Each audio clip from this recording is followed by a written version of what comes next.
The wagon wheels stopped turning, and 8-year-old Clara Mae Benton's world shattered in the dust of the Wyoming frontier. "Get out," her stepmother hissed, abandoning her on the merciless Oregon Trail. Alone, terrified, with nothing but a rag doll and fading hope, Clara faced certain death, until a mysterious horseman appeared on the ridge.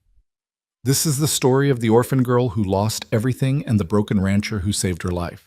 Stay until the end and comment your city so I can see how far this story has traveled. The late afternoon sun hung low over the Wyoming territory, casting long shadows across the endless prairie. The year was 1867, and the Oregon Trail stretched like a ribbon of broken dreams through the untamed West. Dust devils danced in the distance, and the wind carried the scent of sagebrush and desperation. Inside the cramped covered wagon, 8-year-old Clara Mae Benton pressed herself against the rough wooden side, trying to make herself invisible. Her small hands clutched a threadbare rag doll, the last thing her real mother had made before consumption took her 3 years ago. The doll's button eyes were loose, and its dress was nothing more than scraps, but Clara held it like it was made of gold. "Stop your sniveling back there," Martha Benton snapped from the driver's seat.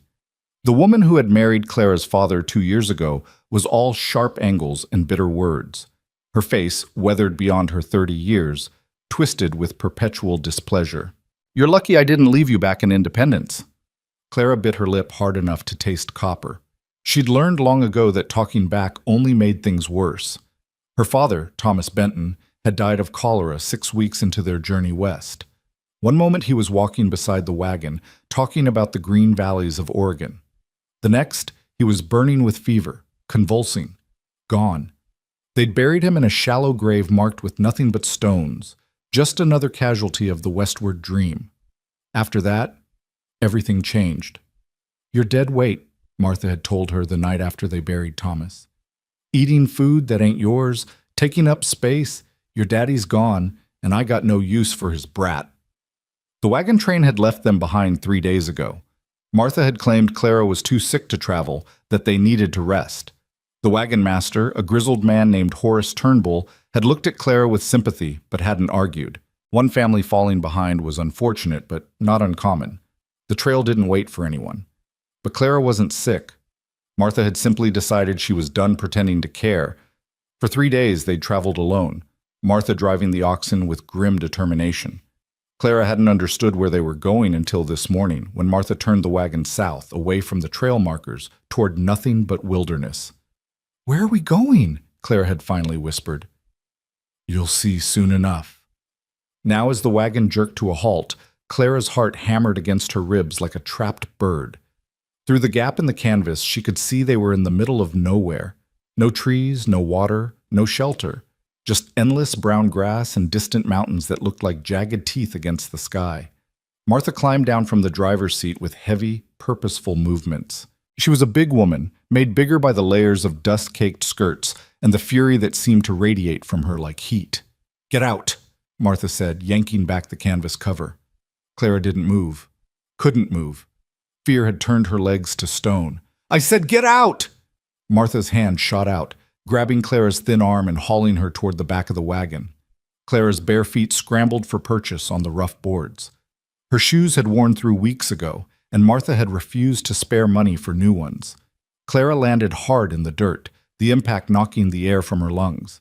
She clutched her doll to her chest, feeling the loose button eye press into her palm. Martha stood over her, backlit by the setting sun, looking like a vengeful angel from the hellfire sermons the circuit preacher used to give back in Missouri. "This is where you get off, girl." "What?" Clara's voice came out as barely a whisper. I don't understand." "Course you don't. You're stupid as your daddy was, God rest his worthless soul." Martha walked back to the wagon and grabbed a small bundle, Clara's only other dress, torn and faded, and a tin cup. She threw them on the ground beside Clara. "There. I'm being generous. That's more than you deserve." But you can't." Clara scrambled to her feet, her entire body shaking.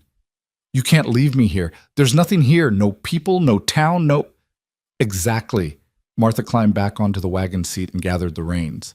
"You've been nothing but a burden since your daddy died. Eating my food, using my supplies. Well, I'm done. You can find your own way now. Please. Clara ran forward, reaching for the wagon wheel. Please, I'll be good. I'll work harder. I won't eat much, I promise. Please don't leave me. Martha cracked the whip over the oxen's backs. The animals lurched forward, and the wagon wheel nearly caught Clara's hand. She stumbled backward, falling again into the dirt. You'll die out here, Martha called back, not even turning around. But that ain't my problem no more. Your daddy should have thought about that before he up and died on me, leaving me with nothing but debts and a useless child. Please, Clara screamed, her voice breaking. Mama, please. But Martha Benton wasn't her mama, had never been her mama, and the word died in the empty air. Clara ran after the wagon, her bare feet pounding the hard-packed earth. Don't leave me, please, I'll die, please. But the wagon kept moving, pulling away faster than Clara's small legs could run. Within minutes, it was 50 yards away. Then 100. Then it was just a shape in the distance, a dark spot against the golden prairie, growing smaller and smaller until it disappeared over a rise. And then Clara was alone, completely, utterly alone. She stood in the middle of the vast emptiness, her breath coming in ragged gasps. The wind picked up, pulling at her thin dress and tangling her dark hair. The sun was sinking lower now, maybe an hour from the horizon. When it set, the temperature would drop. She knew that much from the nights in the wagon. The days were hot, but the nights were cold enough to see your breath. Clara looked down at her doll, at those loose button eyes that seemed to stare back at her with the same helpless terror she felt. What do we do now? She whispered. The doll, of course, didn't answer. Clara's mind raced through possibilities, but there were none. She was 8 years old, alone on the frontier with no food, no water, no shelter, and no idea where she was. The wagon train was days ahead, and she didn't know how to track them. Even if she did, they'd never take her back without an adult to claim her. Tears streamed down her cheeks, cutting tracks through the dust on her face. Mama, she whispered, thinking of her real mother, the one with kind eyes and gentle hands, the one who used to sing her to sleep. Mama, I'm scared. But her mama was 3 years in the grave, buried beside a Missouri creek on land someone else owned now. Clara sank down in the dirt, wrapping her arms around her knees. The prairie stretched endlessly in every direction, indifferent to her existence. A hawk circled overhead, riding the thermals. In the distance, she thought she heard the yip of coyotes, though it might have been her imagination. She was going to die here. The thought came with strange clarity. She would die of thirst in a day or two, or freeze tonight, or the coyotes would come, or she'd start walking and collapse from exhaustion. Maybe someone would find her bones someday, but probably not. The prairie swallowed things. People disappeared out here all the time. I don't want to die, she whispered to the doll. I'm not ready to die. The sun inched lower. Shadows grew longer. Clara knew she should move, should try to find water or shelter, but where? In which direction? Everything looked the same. Endless grass, distant mountains, and sky. So much sky it made her dizzy. She forced herself to stand. Her legs wobbled beneath her. We have to try, she told the doll. Mama would want us to try. Clara started walking north, back the way the wagon had come, following the faint wheel ruts in the dirt. Maybe she could find the main trail. Maybe another wagon train would come through. Maybe someone kind would take her in. Maybe. It was the only word that kept her feet moving. She walked for what felt like hours, but was probably only 30 minutes. Her feet, already tough from weeks of going barefoot, still protested against the sharp stones and prickly vegetation.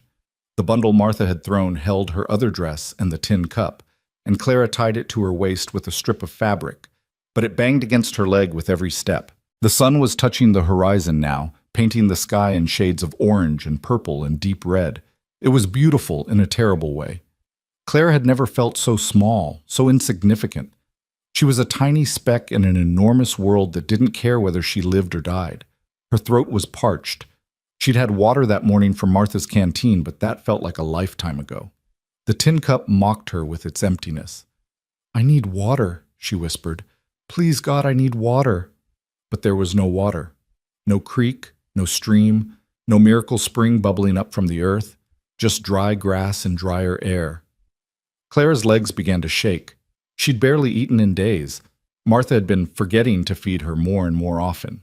Weakness pulled at her, urging her to sit down, to rest, to give up. "No," she said aloud, her voice cracking. "No, I won't." But even as she said it, her foot caught on a rock and she fell forward, landing hard on her hands and knees. The impact sent a jolt of pain up her arms. The doll flew from her grasp, landing a few feet away in the dirt. Clara knelt there, breathing hard, staring at the doll.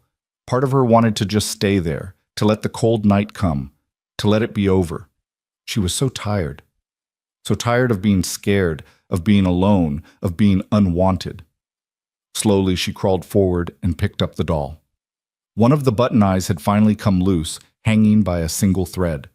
Clara carefully pulled it free and tucked it into the tiny pocket of her dress. "I'll fix you," she promised.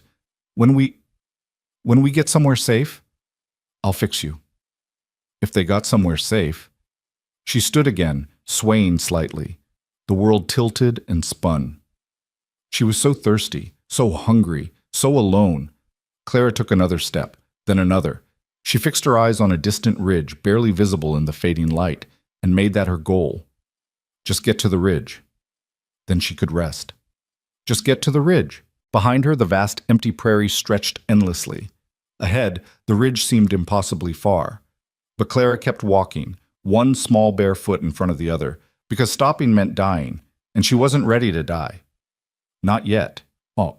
High on that distant ridge, Samuel Holt sat astride his black stallion, surveying his domain through a brass spyglass. At 42, he was the wealthiest rancher in 3 counties, owner of the sprawling Double H Ranch that stretched from the Medicine Bow Mountains to the Platte River Valley. His cattle numbered in the thousands. His horses were sought after from Denver to Cheyenne, and his name commanded respect, sometimes fear, throughout the Wyoming Territory. But none of it meant a damn thing. Samuel lowered the spyglass and rubbed his weathered face. He'd come up here to be alone, as he often did when the emptiness of his life became too much to bear. From this vantage point, he could see his ranch house in the valley below, a massive log structure with a wraparound porch built to house a family he'd never have. 10 years ago, his wife Catherine had died giving birth to their son. The boy had lived only 3 hours, just long enough for Samuel to hold him, to memorize his tiny face, to name him Thomas before he stopped breathing. They were buried together in the family plot on the hill behind the ranch, beneath a cottonwood tree Catherine had loved. Samuel had buried his heart with them.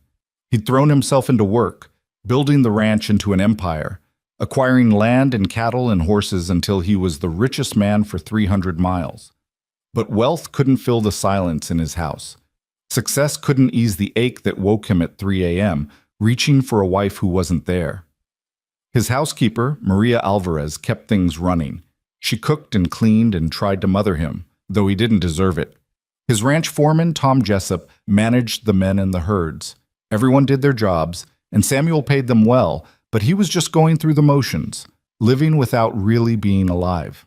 He raised the spyglass again, scanning the empty prairie more from habit than purpose. The sun was almost down now, the last light painting everything gold and crimson. In another 30 minutes, it would be dark. Time to head back, to eat a dinner he wouldn't taste, to sit by a fire that wouldn't warm him, to sleep in a bed that felt too big. Movement caught his eye. Samuel adjusted the focus, training the spyglass on something small moving across the prairie. At first he thought it was an animal, maybe a young antelope or a coyote, but the movement was wrong, too deliberate. His breath caught. It was a child. A small figure in a light-colored dress stumbling across the open ground, heading roughly north. Even from this distance, Samuel could see how the child wavered, how each step seemed to take enormous effort. What in God's name?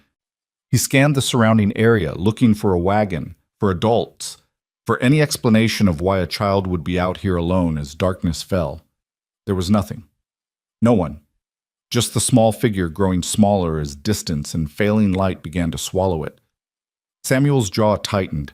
He'd seen enough death on the frontier to know what happened to children left alone in the wilderness. He'd helped bury them.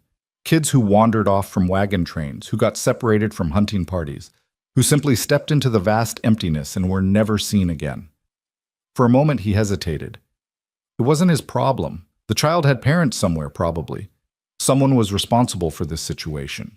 Getting involved meant complications, questions, possibly legal entanglements. The smart thing would be to ride down to the territorial marshal's office in the morning, report what he'd seen, let the law handle it. The smart thing.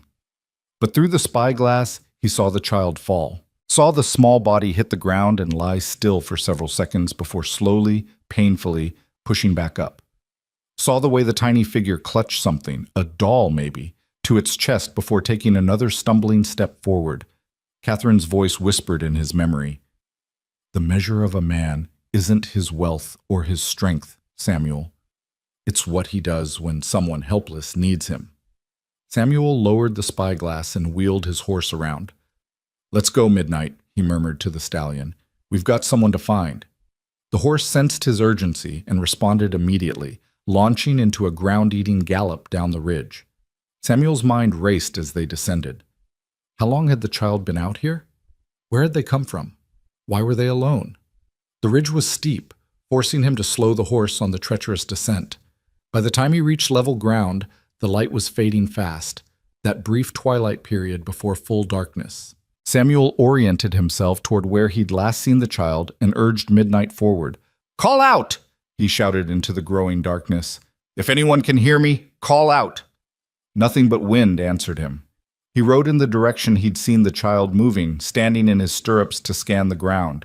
The prairie grass was knee-high in places, tall enough to hide a small body. If the child had collapsed again, he might ride right past without seeing them. "Hello?" he called again. "Anyone out here?" Then he saw it. A small bundle lying in the grass about 30 yards ahead. Samuel's heart sank. He'd seen too many bodies on the frontier, knew what death looked like. But as he approached, the bundle moved. The child was on hands and knees, crawling now, too weak to stand. Samuel dismounted quickly, ground-tying Midnight, and approached slowly so as not to frighten the small figure. "Easy now," he said softly. "I'm not going to hurt you." The child looked up, and Samuel felt something crack open in his chest. It was a girl maybe 8 or 9 years old, with dark tangled hair and huge eyes and a dirt-streaked face. She clutched a ragged doll to her chest and stared at him with a mixture of terror and desperate hope. "Please," she whispered, her voice cracked and dry. "Please don't hurt me." Samuel knelt down slowly, removing his hat. "I won't hurt you, child. I promise. My name's Samuel Holt. I have a ranch not far from here. Are you lost?" The girl's eyes filled with tears that spilled down her cheeks. "My stepmother, she left me. She said I was dead weight." White-hot fury blazed through Samuel's chest, but he kept his voice gentle. "She left you here? On purpose?" The girl nodded, clutching the doll tighter. "My daddy died. On the trail. And she didn't want me anymore." Samuel had to take a slow breath to control his anger. What kind of woman abandoned a child in the wilderness? What kind of monster looked at this small, helpless creature and saw nothing but inconvenience? "What's your name?" he asked gently. "Clara May Benton." She swayed slightly, and Samuel realized she was at the end of her strength. "And this is Lily." She held up the doll, and Samuel saw that one of its button eyes was missing. "Well, Miss Clara May," he said, keeping his tone warm and steady, "I'm very pleased to make your acquaintance, and Lily's too. Now, I know you've had a terrible day, but I'm wondering if you'd do me the honor of coming back to my ranch for supper. My cook makes the best beef stew in the territory, and I believe she just baked an apple pie this morning." Clara stared at him, clearly wanting to trust but afraid. I don't have any money. I can't pay." "Good thing I don't charge little girls for supper," Samuel said with a small smile. "It's against my policy. Bad for business." The tiniest smile flickered across Clara's face before fading. What if you're mean? What if you're like her?" Samuel's heart broke a little more. This child had learned not to trust, and he couldn't blame her. "That's a fair question," he said seriously. "I can't prove I'm not mean just by saying so. But I can tell you this. I've got a housekeeper named Maria who runs my household and doesn't stand for any nonsense. If I was mean, she would have boxed my ears and quit years ago. And I've got ranch hands who've worked for me for over a decade. Mean men don't keep good people around." Clara considered this. her young mind working through the logic. Finally, she nodded slightly. Okay. Okay, you'll come. Yes, sir. Good. Samuel stood and held out his hand. Can you stand? Clara tried, but her legs buckled. Samuel caught her before she fell, feeling how light she was, how thin beneath the threadbare dress. Fury at her stepmother blazed anew, but he pushed it down. Right now, this child needed help, not his anger. Here, he said gently. I'm going to pick you up and put you on my horse. Is that all right? Clara nodded, too exhausted to protest. Samuel lifted her carefully. She weighed almost nothing, and settled her in the saddle. She clutched her doll with one hand and gripped the saddle horn with the other. Samuel mounted behind her, one arm around her waist to keep her steady. Just lean back against me, he said. I won't let you fall. As they started back toward the ranch, Clara's head dropped against his chest. Within minutes, she was asleep, her body finally surrendering to exhaustion. Samuel held her carefully, this small broken creature that someone had thrown away like trash. The ranch house was lit up in the distance, warm lamplight glowing in the windows. As they rode closer, Samuel found himself thinking about empty rooms that had stayed empty for 10 years. About a nursery he couldn't bear to enter. About toys packed away in a trunk, waiting for a child who would never play with them. About how maybe, just maybe, God had put him on that ridge tonight for a reason. The horse's steady rhythm lulled Clara deeper into sleep as they approached the ranch. Samuel could feel her small body completely relaxed against him now, her breathing soft and even. In her hand, the ragged doll hung limply, and Samuel found himself wondering about the story behind it, who had made it, when, and with what hopes for this child's future. The Double H Ranch spread before them in the gathering darkness like a small town unto itself. The main house dominated the landscape, a 2-story log structure with broad porches and river stone chimneys. Flanking it were the bunkhouse where his ranch hands lived, the massive barn that could shelter 50 horses, the smokehouse, the spring house, and various outbuildings that supported the operation of a working cattle empire. Corrals stretched in neat geometric patterns, and beyond them, thousands of acres of prime grazing land rolled toward the mountains. Samuel had built all of this with Catherine in mind, planning for the family they would raise, the dynasty they would create. Now it stood as a monument to dreams that had died with her. As they entered the main yard, the front door burst open and Maria Alvarez rushed out, wiping her hands on her apron.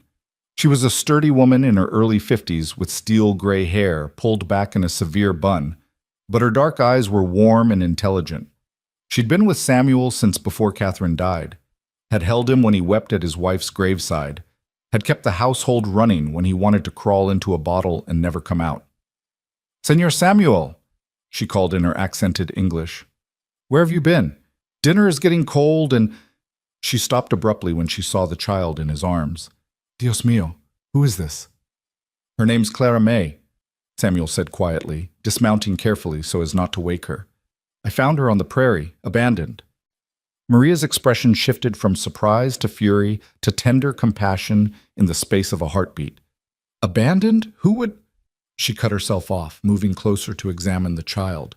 Her practiced eyes took in the dirty face, the tangled hair, the too thin body beneath the threadbare dress. "Bring her inside. Quickly, before the night air makes her sick." Samuel carried Clara up the porch steps and into the house. The warmth hit him immediately. Maria always kept the fires burning and the lamps lit, refusing to let the house become as cold and empty as Samuel's heart.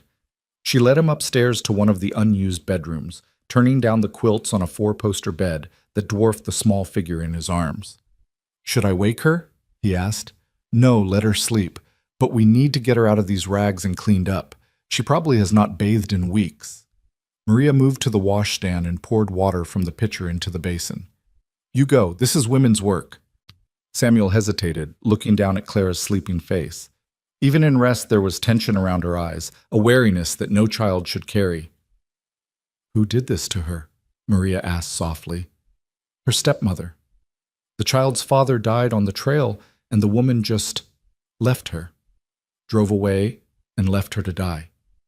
The words tasted like poison in his mouth. Maria crossed herself. "Monstruo," she whispered. "Monster. But God sent you to find her, see? You were meant to be there. Maybe. Samuel carefully laid Clara on the bed, and she immediately curled into a ball, still clutching her doll. I'll leave you to it. Holler if you need anything. He turned to go, but Maria's voice stopped him.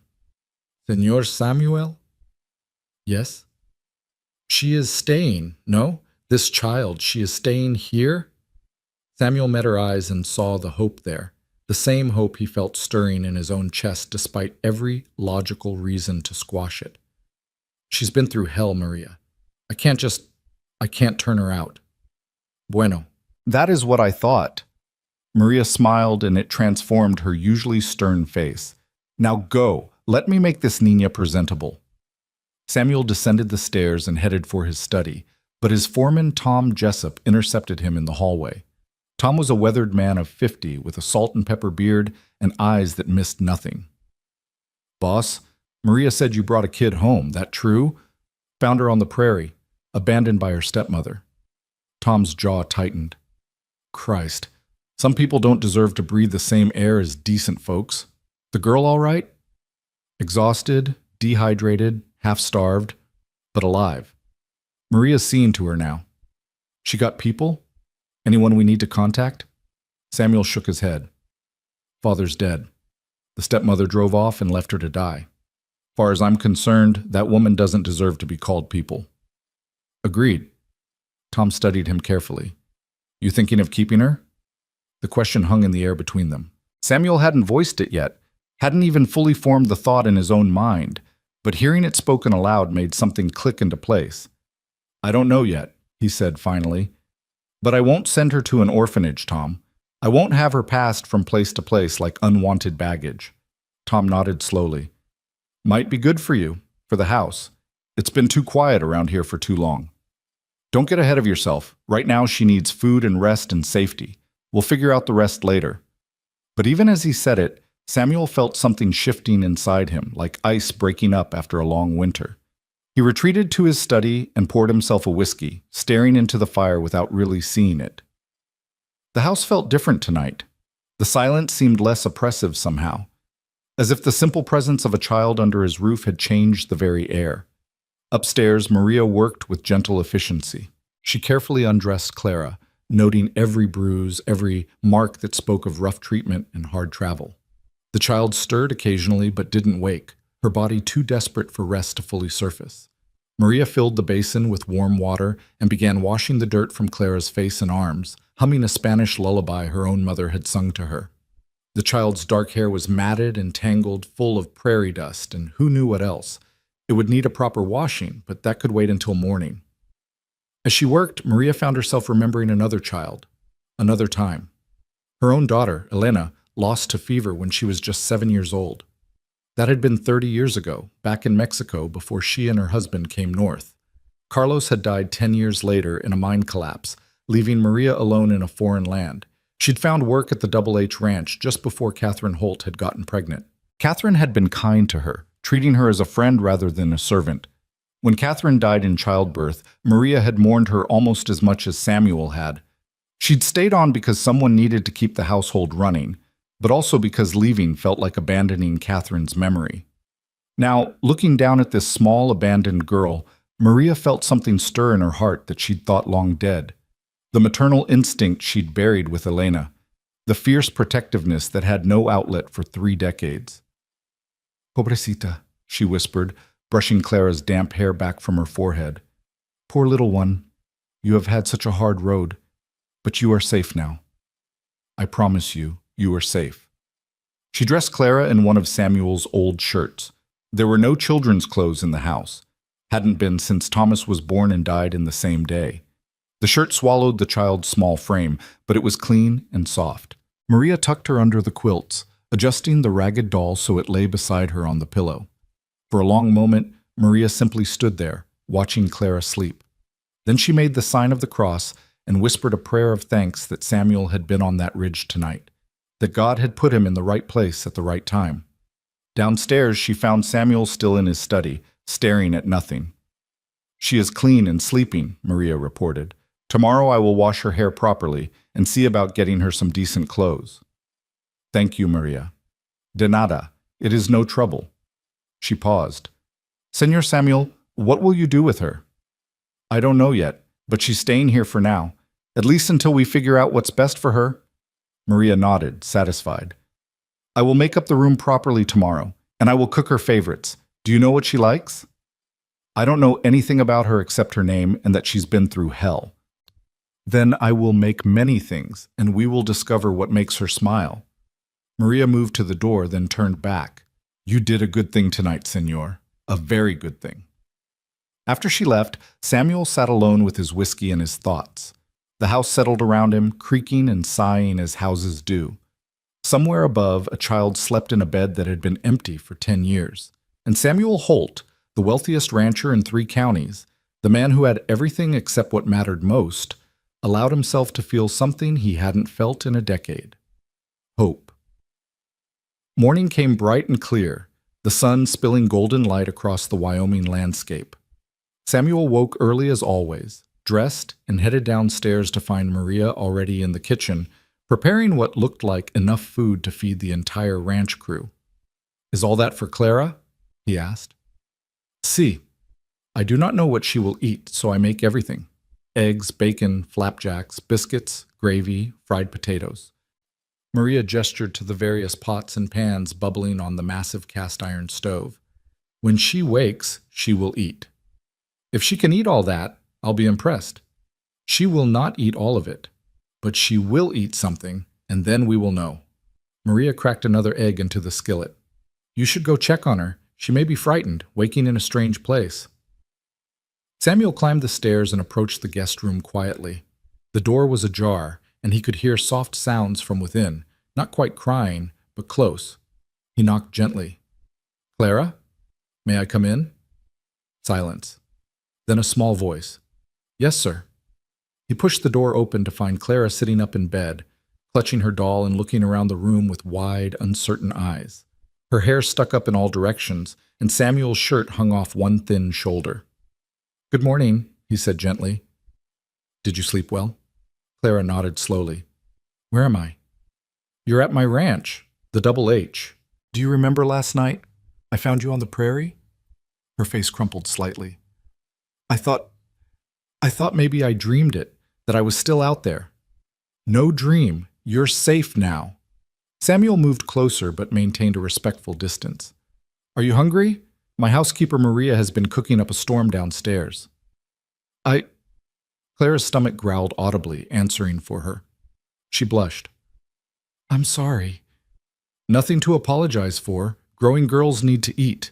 He smiled. "How about we get you downstairs and feed you properly?" Clara slid out of the enormous bed, her bare feet dangling for a moment before touching the floor. She was so small, drowning in his shirt. Samuel felt that protective fury rise again at the thought of anyone abandoning this child. "Can Lily come?" Clara held up her doll. "Of course. Miss Lily is a guest too." That earned him a tiny smile, the first real one he'd seen from her. Clara followed him downstairs, staying close, but not quite touching him. They entered the kitchen to find Maria setting out enough food for 6 people. "Ah, buenos dias, niña," Maria beamed at Clara. "Come, sit. You must be starving." Clara climbed onto a chair at the kitchen table, and Maria immediately began piling food onto a plate. Clara stared at the mountain of eggs, bacon, and biscuits with something like disbelief. I can't eat all this," she whispered. "Eat what you can," Samuel said, taking a seat across from her with his own more modest plate. "The rest won't go to waste." Clara picked up a fork and took a tentative bite of eggs, then another.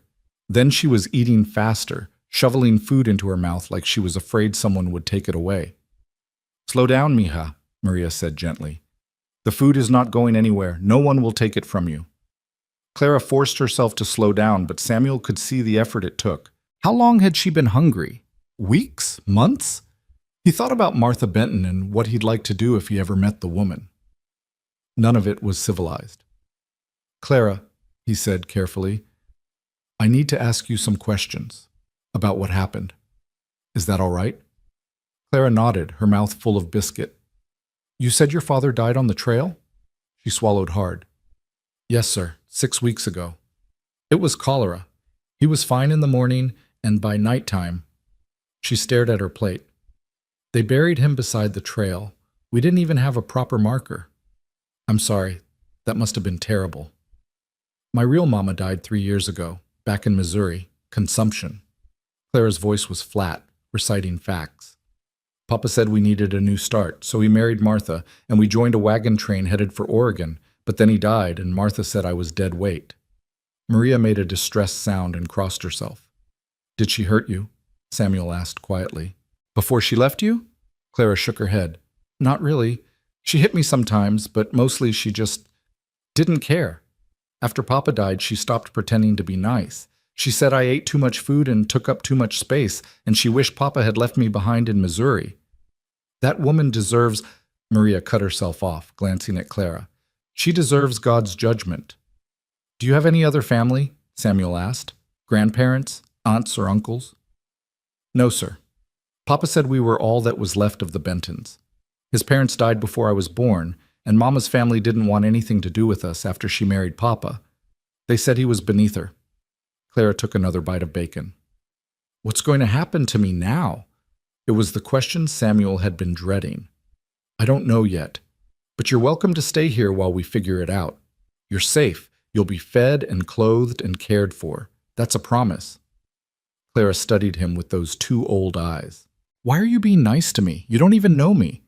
Because it's the right thing to do. Because no child should be abandoned to die. Because— Samuel paused, searching for words. Because everyone deserves kindness, especially people who haven't received enough of it. Something flickered in Clara's expression, a cautious hope tempered by experience. She'd been disappointed before. She'd learned not to trust. Samuel could see it in every line of her small body, in the way she held herself ready to run at any moment. Finish your breakfast, he said gently. Then Maria will help you get properly cleaned up and find you some clothes that actually fit. After that, if you're feeling up to it, I thought maybe I could show you around the ranch.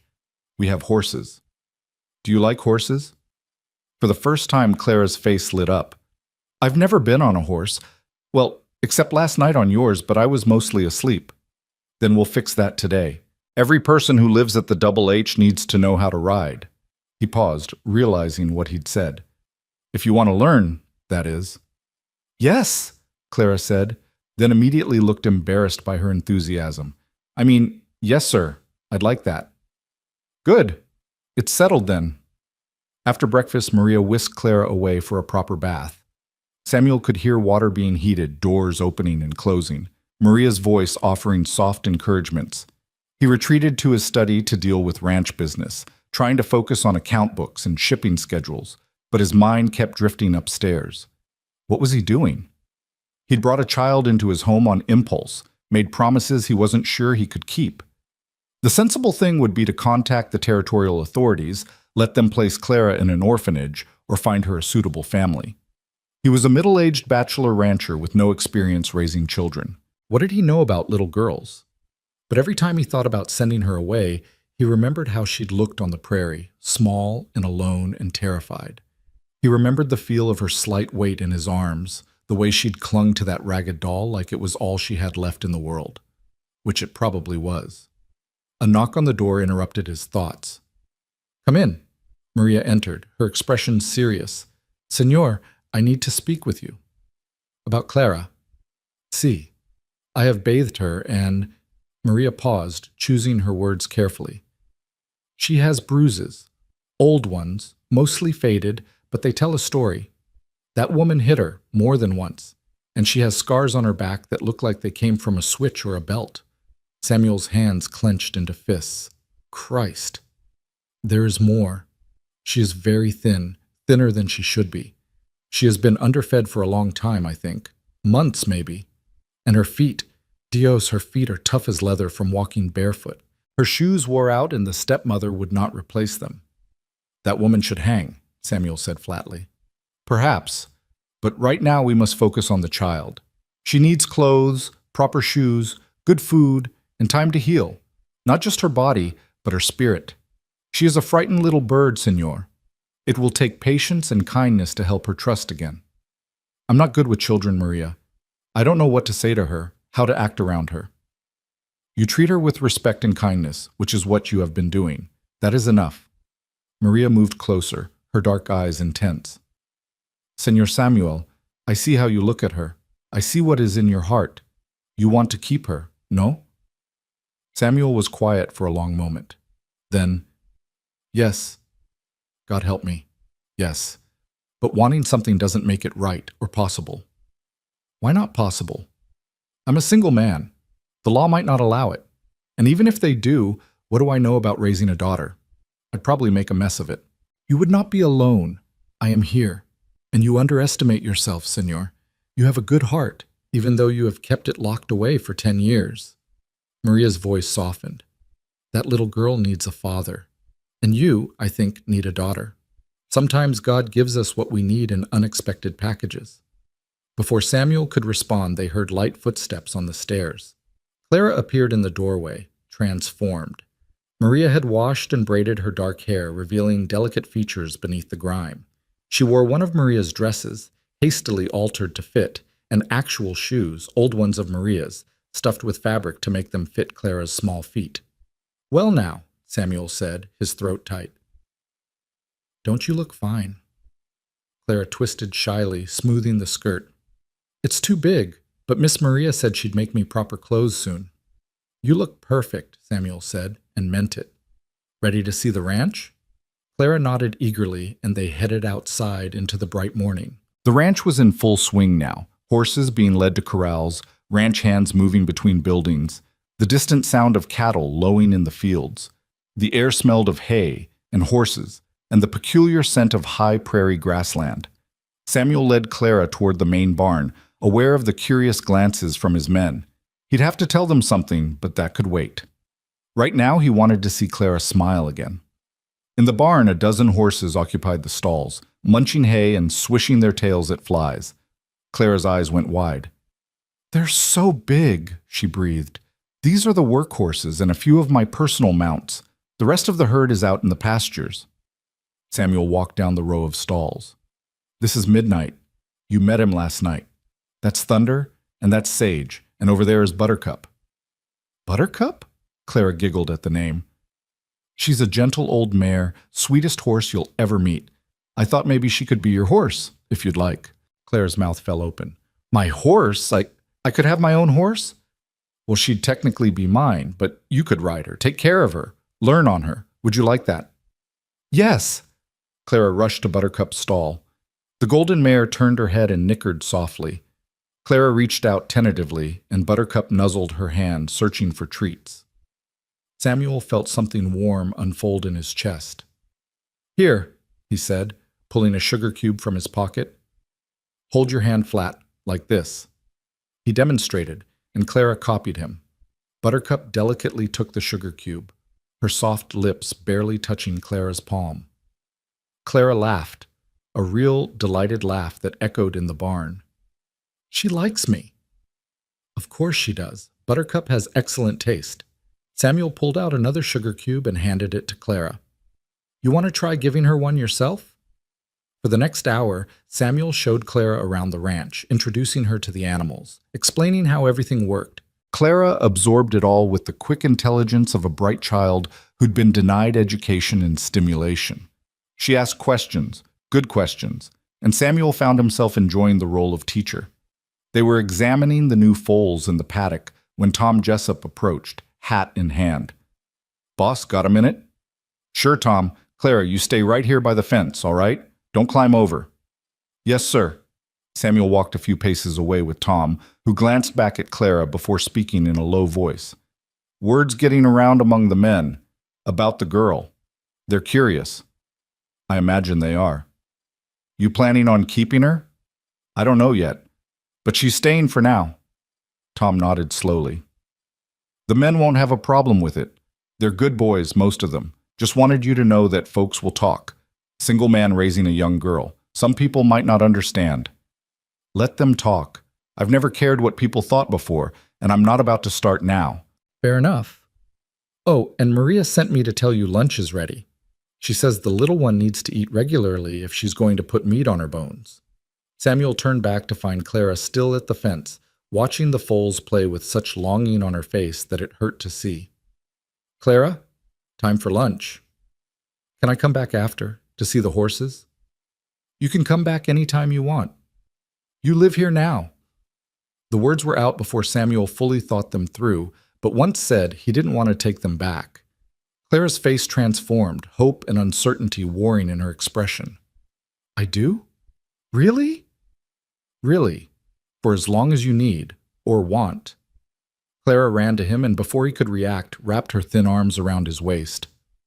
Thank you, she whispered. Thank you, thank you, thank you. Samuel stood frozen for a moment, then carefully, tentatively, placed his hands on her small shoulders. You're welcome, Clara May. They walked back to the house together, Clara chattering now about the horses and the foals, and did he think she could learn to ride soon? Maybe tomorrow? Samuel listened and answered, feeling the ice around his heart continuing to crack and thaw. Maria had lunch waiting, thick sandwiches and fresh lemonade. Clara ate with better manners this time, no longer afraid the food would vanish. Afterward, Maria announced she had sewing to do, and would Clara like to help? I don't know how to sew very good, Clara admitted. Then I will teach you. Every young lady should know how to sew. Maria led her toward the sitting room, leaving Samuel alone with his thoughts, once again. He walked through the house, seeing it with new eyes. The empty rooms that had haunted him now seemed full of possibility. The silence that had oppressed him felt different, with Clara's voice occasionally drifting from the sitting room, asking questions about stitches and seams. That evening, after another enormous dinner that Clara only partially conquered, Samuel suggested she might like to see the library. The room had been Catherine's favorite, filled floor to ceiling with books she'd collected from Denver and even as far as San Francisco. Clara's eyes went wide. I've never seen so many books. Can you read? Yes, sir. Mama taught me before she died, but I haven't had any books since then. Martha said they were a waste of space. Samuel felt that now familiar fury at the woman's name. Well, you have all the books you could want now. Take your time. Look around. If you find one you'd like, you can take it to your room. Clara moved reverently among the shelves, trailing her fingers over the spines. She pulled out a volume of fairy tales and hugged it to her chest. Can I really keep this? In my room? It's yours. All of these are yours to read whenever you want. That night, after Maria had tucked Clara into bed, Samuel stood in the doorway of her room, watching her sleep. She looked peaceful now, her face relaxed in sleep, one hand resting on her doll, the book of fairy tales on the bedside table. You are thinking very hard, Señor, Maria said softly, appearing beside him. I'm thinking I have no idea what I'm doing. None of us do. But you are doing it anyway, and that is what matters. Maria touched his arm. She is already different than she was this morning, already less frightened. You give her something she has not had in a long time. What's that? Safety, kindness, a home, Maria smiled. Do not overthink this, Señor Samuel. Your heart knows what to do. Let it lead. As Samuel lay in his own bed later that night, he thought about the day, about Clara's laughter in the barn and her wonder in the library and the way she'd hugged him. He thought about empty rooms that might not have to stay empty anymore, about a future that might include more than just work and whiskey and waiting to die. For the first time in 10 years, Samuel Holt allowed himself to imagine something beyond survival. He allowed himself to hope that maybe, just maybe, God had given him a second chance at the family he'd lost. And he fell asleep with a prayer on his lips, that he would be worthy of the trust he saw in Clara's eyes, that he could protect her and help her heal, that he could be the father she deserved. In the next room, Clara slept deeply, dreaming of horses and books and a big house full of warmth. And for the first time since her real mother died, she felt safe. The days that followed settled into a rhythm that surprised Samuel with its naturalness. Each morning, Clara would wake to sunlight streaming through her window and the smell of Maria's cooking wafting up from the kitchen. She'd dress in the simple clothes Maria had quickly sewn for her, 3 dresses now, all properly fitted, and undergarments that actually belonged to a child instead of being makeshift alterations. Her feet had real shoes, sturdy leather boots that Maria had ordered from the general store in town. By the end of the first week, Clara had gained back some of the weight she'd lost, her cheeks filling out and color returning to her skin. The dark circles under her eyes faded. The constant wariness in her posture began to ease, though it never quite disappeared. Samuel understood that. Trust, once broken, took time to rebuild. Maria had taken to the role of teacher with enthusiasm. In the mornings, before the heat of the day set in, she'd sit with Clara at the kitchen table and work on reading, writing, and arithmetic. Clara soaked up the lessons like desert sand absorbing rain, hungry for knowledge after years of neglect. "She is very bright," Maria told Samuel one evening after Clara had gone to bed. "Very bright indeed. With proper schooling, she could go far." "There's a school teacher in town," Samuel mused, "Mrs. Henderson, though I hear she's getting on in years and thinking of retiring. Perhaps when Clara is ready. For now, she needs time to simply be a child, to play and laugh and not be afraid." Samuel had taken it upon himself to teach Clara about ranch life. Every afternoon, they'd walk the property together, Samuel explaining the workings of the operation while Clara asked endless questions. How did you know when a cow was sick? Why did the horses need their hooves trimmed? What did the different brands mean? How far did the ranch extend? Her questions delighted him, reminding him of his own childhood wonder at the world. He found himself explaining things he'd taken for granted for decades, seeing them fresh through her eyes. The highlight of Clara's day was always the time spent with Buttercup. True to his word, Samuel had made the gentle mare Clara's special charge. Under his careful supervision, Clara learned to brush and groom the horse, to clean her hooves, to measure out feed. Buttercup responded to the attention with patient affection, standing still while Clara worked and nickering softly when she approached. "When can I ride her?" Clara asked for the 10th time, running her brush down Buttercup's golden flank. "Soon," Samuel promised. "First you need to be comfortable around her. Horses can sense fear and they respond to confidence. You're building that now, learning her moods, understanding how she communicates." "She talks to me," Clara said seriously. "Not with words, but I know what she means. Like when she swishes her tail fast, she's annoyed by flies. And when she stamps her foot, she's impatient. And when she does that soft nicker thing, she's happy to see me." "Exactly right. You're a natural." The praise made Clara beam. Samuel had noticed how she responded to encouragement, how starved she'd been for kind words. It made him wonder what her life had been like with Martha Benton, and the wondering always led to anger he had to tamp down. That woman had done her damage and was gone. All Samuel could do now was help Clara heal. On the 10th day, Samuel decided Clara was ready. He led Buttercup to the round pen, saddled her carefully while Clara watched every move, explaining each piece of tack and its purpose.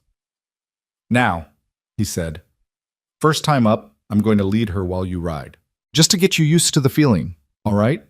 Clara nodded eagerly, practically vibrating with excitement. Samuel lifted her up into the saddle.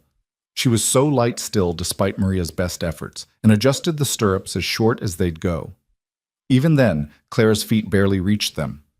"Hold the reins like this," he demonstrated. "Not too tight, just enough to keep contact with her mouth. She's trained to neck rein, which means you lay the rein against her neck to turn her, but for now, just focus on sitting tall and keeping your balance." Samuel clicked his tongue and led Buttercup forward at a slow walk. Clara swayed slightly, then found her balance, gripping the saddle horn with one hand. "I'm riding," she called out, her voice full of wonder. "Mr. Samuel, I'm really riding." "That you are, Miss Clara, that you are." They circled the pen several times, Samuel calling out instructions about posture and balance, Clara absorbing every word. By the end of 30 minutes, she was sitting confidently, no longer clutching the saddle horn, moving with Buttercup's rhythm instead of fighting it. "You're a natural," Samuel told her, and the smile she gave him could have lit up the night sky. That evening, as they sat down to dinner, Clara chattered nonstop about riding, reliving every moment. Maria and Samuel exchanged amused glances over her head, and Samuel felt something he hadn't experienced in a decade, the simple joy of family dinner conversation. "Tomorrow can we go faster?" Clara asked, attacking her roast chicken with enthusiasm. "We'll see. Gotta walk before you can run, little one." "I'm not that little. I'm 8.5. "My apologies. 8.5 is practically grown."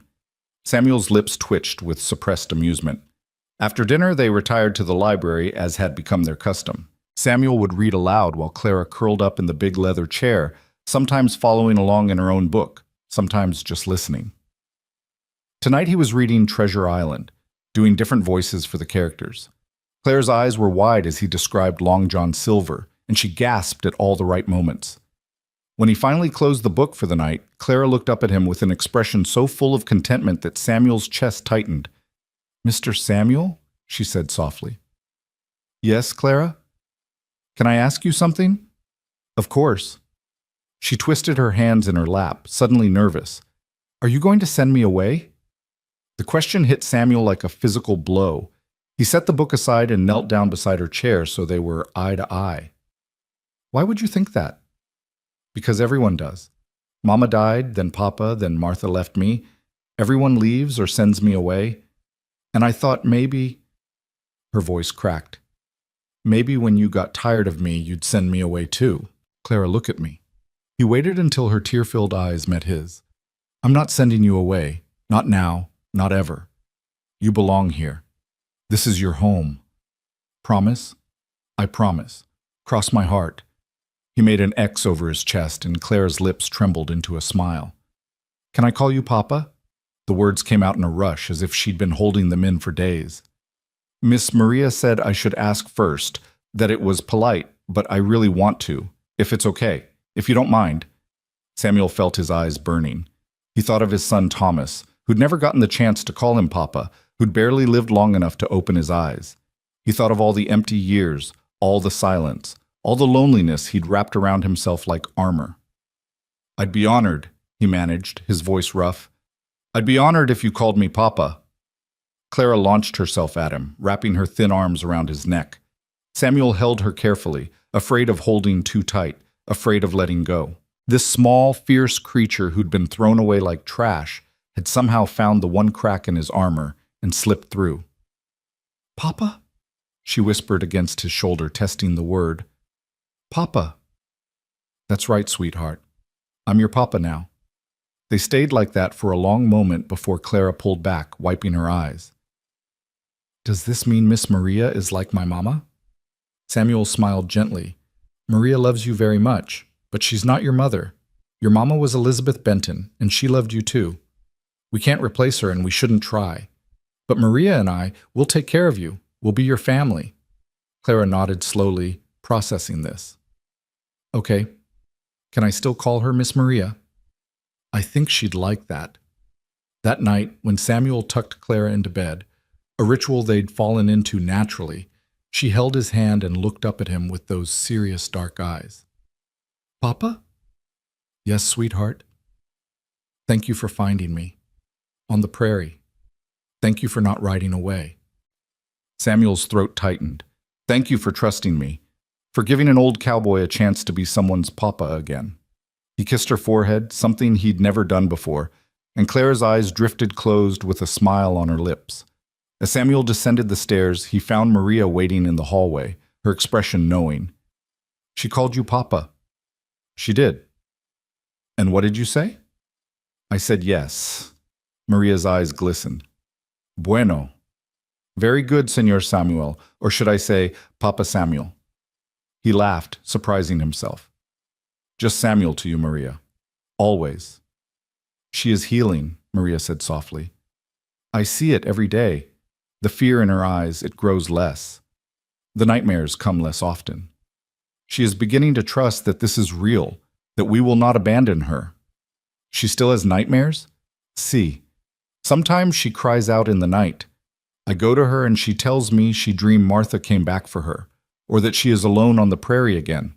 But the dreams are becoming less frequent." Samuel's jaw tightened. "If I ever see that woman, you will do nothing, because you are a good man and because Clara needs you here, not in jail for assault." Maria's voice was firm. "The best revenge is Clara's happiness. Let that woman live with what she did. That is punishment enough." 3 weeks after Clara's arrival, Samuel made his monthly trip to town for supplies. He usually went alone, but today Clara begged to come along, and he found he couldn't refuse her. Maria made a list of items she needed, and they set out in the wagon drawn by 2 sturdy horses. The town of Medicine Bow was small but growing, positioned along the railroad line that had been completed a few years earlier. It boasted a general store, a saloon, a church, a small schoolhouse, and various other establishments necessary to frontier life. As Samuel drove the wagon down the main street, he was aware of the curious looks directed at Clara sitting beside him. "Stay close to me," he told her quietly. Town can be overwhelming if you're not used to it. Clara nodded, her eyes wide as she took in the bustle of activity.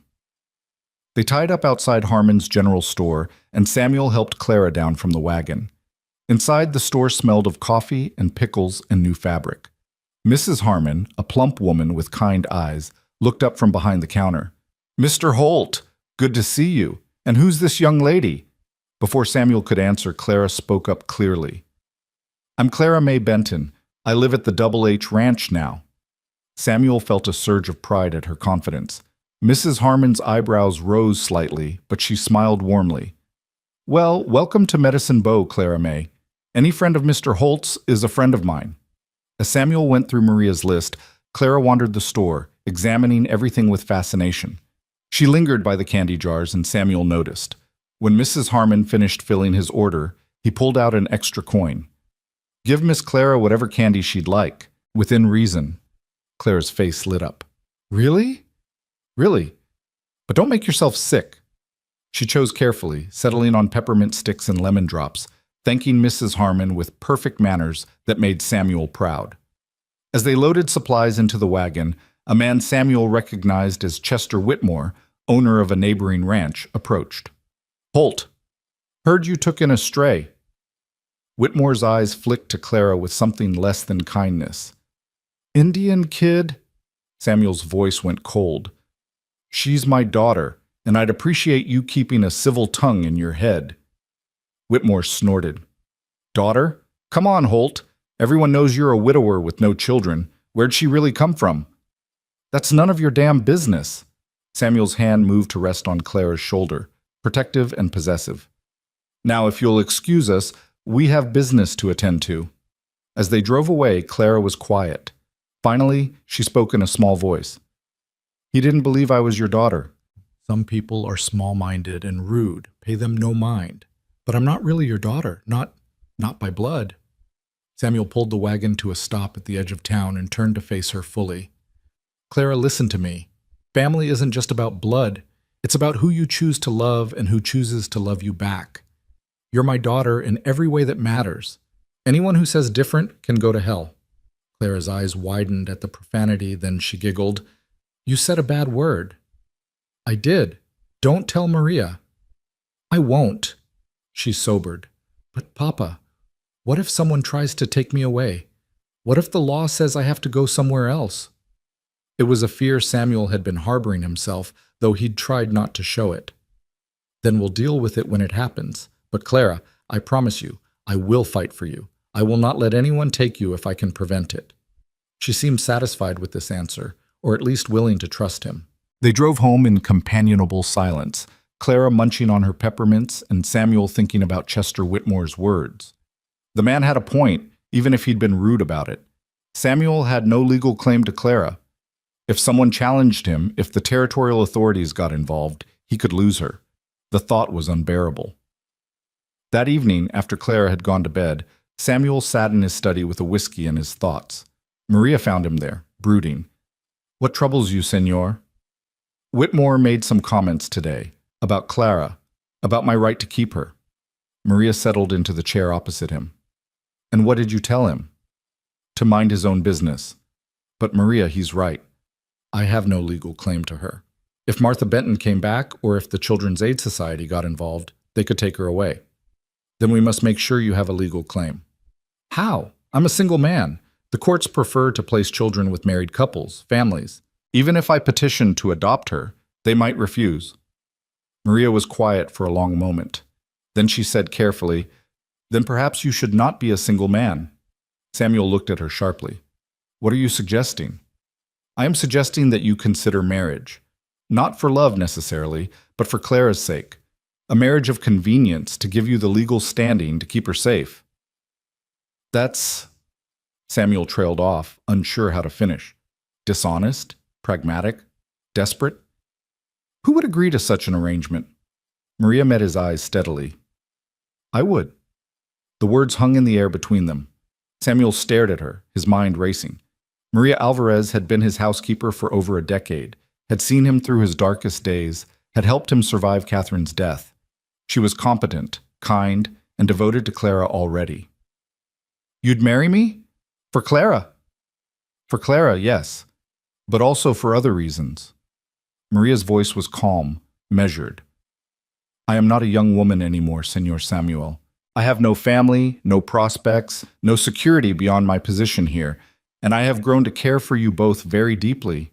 This house, it feels like home now. Clara feels like the daughter I lost. If marrying you would protect her, would give her the family she deserves, then yes, I would do it. Maria, I can't ask you to.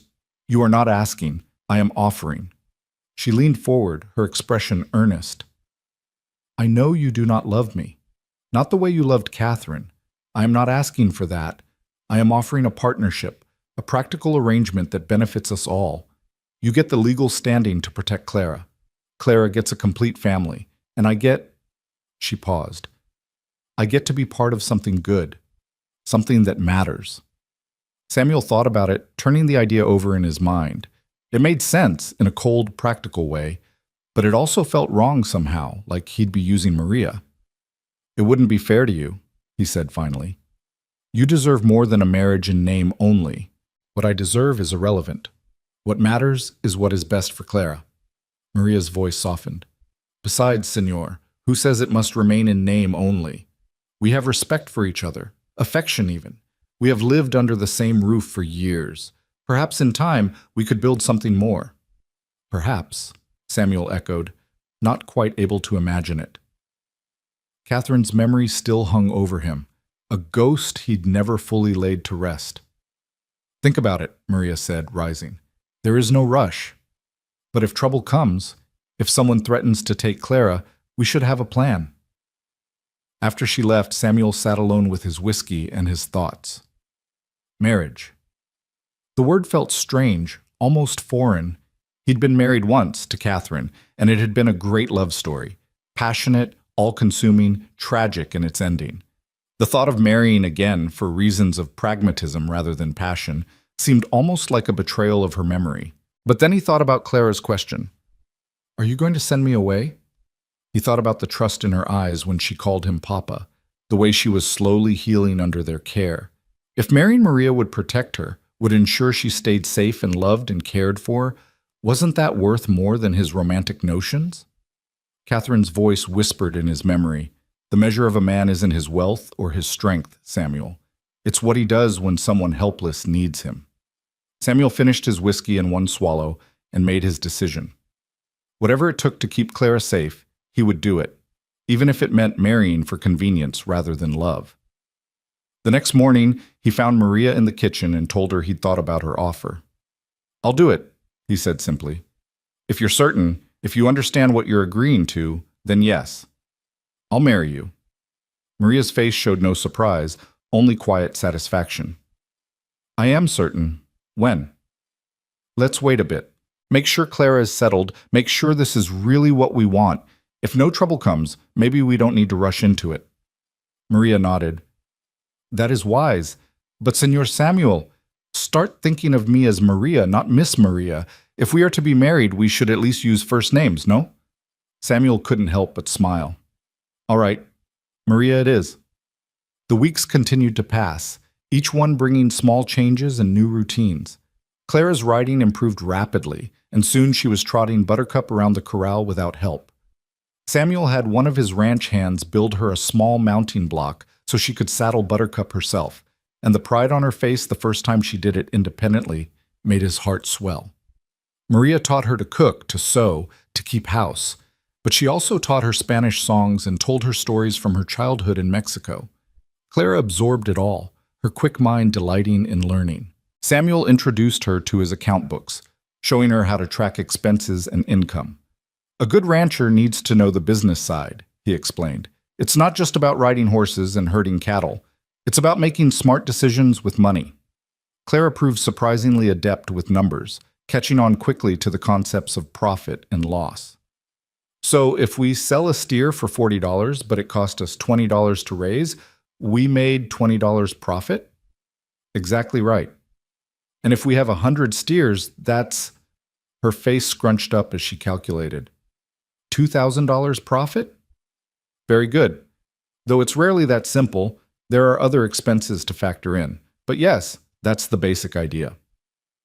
One evening, about 6 weeks after Clara's arrival, they had an unexpected visitor. Samuel was sitting on the porch with his after-dinner coffee when a rider approached through the gathering dusk. He tensed, recognizing the uniform of a U.S. Marshal. "Stay inside," he told Clara, who'd been sitting beside him. She scurried into the house, and Samuel stood to greet the visitor. The Marshal was a young man, maybe 30, with a serious face. "Mr. Samuel Holt? That's me? What can I do for you, Marshal?" "I'm Marshal James Crawford out of Cheyenne. I'm looking for a missing child, reported abandoned on the Oregon Trail about 6 weeks ago. 8-year-old girl, dark hair, last seen in the area. You wouldn't happen to know anything about that?" Samuel's blood ran cold, but he kept his face neutral. "Might. What's your interest?" Children's Aid Society filed a report. They want to make sure the child is safe, place her in proper care.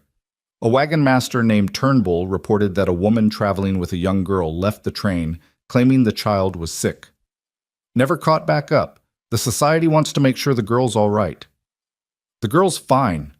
She's here." Crawford's eyebrows rose. "Here, on your ranch?"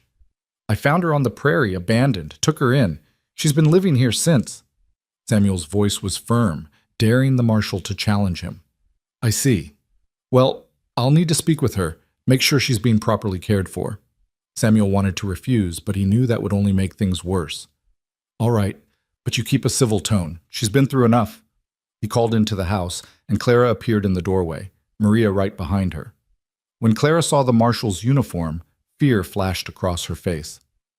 "It's all right, sweetheart," Samuel said gently. "This is Marshal Crawford. He just wants to ask you some questions."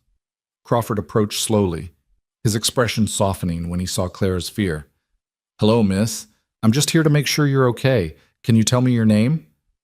"Clara May Benton." Her voice was small but steady. "And how did you come to be at Mr. Holt's ranch?" "He found me, after Martha left me on the prairie to die." Clara's hand found Samuel's, gripping tight. "He saved me." "This Martha, she was your mother?" "Stepmother. My real mama died, then my papa died on the trail, and Martha didn't want me anymore." Clara's voice trembled slightly. "But I have a papa again now. He's my papa, and this is my home." Crawford looked between Clara and Samuel, his expression thoughtful. "Mr. Holt, might I have a word with you privately?" Samuel squeezed Clara's hand reassuringly. "Go inside with Maria. It's all right." Once they were alone, Crawford spoke bluntly. "The Children's Aid Society will want to place her in an orphanage or with a proper family. She has a family. She has me. You're a single man. Not for long. I'm engaged to be married." The lie came easily for Clara's sake. "To my housekeeper, Maria Alvarez. We're just waiting for the circuit judge to come through for the ceremony." Crawford studied him carefully. "That true? Ask Maria yourself if you don't believe me." The Marshal considered this. "The girl seems healthy, well-fed, well-dressed, clearly cared for, and she says you're her father now." "I am her father, in every way that matters." Crawford was quiet for a long moment, then he sighed. "Look, Holt, off the record, the orphanages are overflowing. Most of those kids end up as cheap labor on farms or worse. If the girl's happy here, if she's being cared for, I'm not inclined to tear her away from a good situation." Samuel felt hope surge in his chest. "So you'll leave her with me?" "I'll file a report saying I found the child. She's being well cared for by a rancher who plans to legally adopt her once he's married. That should satisfy the society. But Holt, you better actually marry that woman, because if they send someone else to check and you lied to me, I'll come back and haul your ass to jail for lying to a federal marshal." "I'll marry her. You have my word." Crawford nodded and mounted his horse. "Take care of that little girl. She's lucky she found you." As the marshal rode away, Samuel stood on the porch, his heart pounding. He'd just made a promise to a federal officer. There was no backing out now. Maria appeared in the doorway. "I heard," she said simply. "So when is the wedding?" Samuel looked at her, this woman who'd stood by him through everything, who'd offered herself as a solution to keep Clara safe. "As soon as we can arrange it. Maria, are you sure?" "I am sure. For Clara. And perhaps She smiled softly. Perhaps for us too. Who knows what the future holds? That night, Samuel sat Clara down and explained what was going to happen. Maria and I are going to get married, to make us a real family in the eyes of the law, so no one can ever take you away. Clara's eyes went wide. Really? Miss Maria will be my mama? If that's all right with you. Clara thought about it seriously. Will she still teach me to cook? Of course. And you'll still teach me to ride? Always. Then yes, it's all right with me. Clara paused. Papa, does this mean we'll all be together, forever? Samuel pulled her close. That's exactly what it means, sweetheart. Forever. And as he held his daughter, because that's what she was now, truly and completely his daughter, Samuel felt the last of the ice around his heart finally melt away. The morning after Marshal Crawford's visit, Samuel woke with the weight of his promise settling over him like a heavy blanket. He'd told a federal officer he was getting married, and now he had to follow through. Not that he minded. Maria was a good woman, and Clara deserved the protection a complete family would provide. But the reality of it was suddenly very real, very immediate. He found Maria already in the kitchen, kneading bread dough with practiced efficiency. Clara sat at the table practicing her letters, her tongue poking out in concentration as she carefully formed each character. "Morning, Papa," she called cheerfully. "Morning, sweetheart. Maria, can I speak with you? Outside?" Maria wiped her flour-dusted hands on her apron and followed him onto the back porch. The morning was cool, the sun just beginning to burn off the night's chill. In the distance, ranch hands were already at work, and the sound of horses nickering carried on the breeze. "We need to make this official," Samuel said without preamble. "Crawford will file his report, and someone might follow up. We can't wait for the circuit judge. He won't be through for another 2 months. So what do you propose?" "We ride to Cheyenne, find a judge or justice of the peace who can marry us quickly. Make it legal before anyone can question it." Maria nodded slowly. "And Clara?" "Comes with us. We'll make it a family trip. She's never seen a real city. It'll be an adventure for her." "When do we leave?" Samuel appreciated that she didn't hesitate, didn't question. "Tomorrow. I'll have Tom handle things here. We'll take the wagon, stay a few days, do this right." "Right," Maria echoed, and something flickered in her eyes that Samuel couldn't quite read. "Yes, we should do this right." When they told Clara over breakfast, her reaction was pure excitement. "A city? A real city with buildings and shops and everything?" "Everything," Samuel confirmed. "And while we're there, Maria and I will get married. Then we'll be a real family, legal and proper." Clara launched herself at Maria, hugging her fiercely. "You're going to be my mama!" Maria's eyes glistened as she held the child. "If you want me to be, mija, I would be honored." "Of course I want you to be. You teach me things and make good food and sing to me when I'm sad. You're already like a mama." Samuel watched them together and felt something shift in his chest. This could work. It wasn't the passionate love he'd shared with Catherine, but it was something solid, something real. Partnership, respect, affection. Maybe that was enough. They spent the rest of the day preparing for the journey. Maria packed clothes and provisions while Samuel handled ranch business, giving Tom Jessup detailed instructions for managing things in his absence. "You're really doing this?" Tom asked, studying his boss with knowing eyes. "Marrying Maria? I am. About damn time. That woman's been devoted to you for years. She deserves better than being just the housekeeper." Samuel frowned. "What do you mean, devoted to me?" Tom gave him a look that suggested Samuel was being deliberately dense. "Boss, anyone with eyes can see how she looks at you. Has for years. She loved Catherine like a sister, and after Catherine died, Maria stayed because of you. Not just for the job." The revelation hit Samuel like a physical blow. He'd been so wrapped up in his own grief, his own pain, that he'd never considered Maria might have feelings for him beyond professional loyalty. Had she loved him all this time while he mourned another woman? "I didn't know," he said quietly. "Well, now you do. Treat her right, boss. She's a good woman, and she's been patient enough for a saint." That evening, as they finished packing, Samuel found himself watching Maria with new eyes. The way she smiled at Clara's chatter, the competent way she moved through the house, the quiet strength she'd always possessed. She'd been there through his darkest days, never demanding, never pushing, just present, solid, real. He caught her alone in the kitchen after Clara had gone to bed. "Maria, can I ask you something?" "Of course." "Why did you offer to marry me?" "The real reason."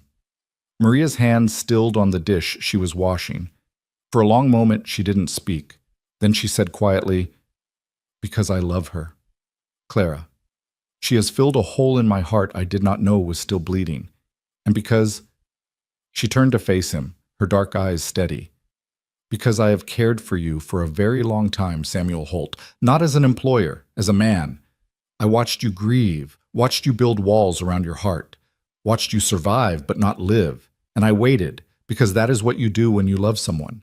You wait." Samuel felt his throat tighten. "Maria, You do not have to say anything. I do not expect declarations of love. I know your heart still belongs to Catherine, and I have made my peace with that. But I also know that people can love more than once, in different ways. I am patient. I can wait longer if I must." "You shouldn't have to wait. You deserve someone who loves you completely. I want you. Even if you cannot love me the way you loved her, I want this life, this family. Is that so wrong?" Samuel crossed to her and took her hands in his. They were work-roughened, strong hands, capable hands. "It's not wrong. And Maria, I may not love you the way I loved Catherine, but I do care for you, deeply. You've been my anchor for 10 years. You've kept me sane, kept me human. That means something." "It means enough," Maria said softly. "For now, it means enough." They left early the next morning, the wagon loaded with supplies and Clara bouncing with excitement on the bench seat between Samuel and Maria. The journey to Cheyenne would take 2 days of steady travel, and Samuel had planned their route to include an overnight stop at a way station he knew. As they rolled across the prairie, Clara peppered them with questions about the city, about the wedding, about everything.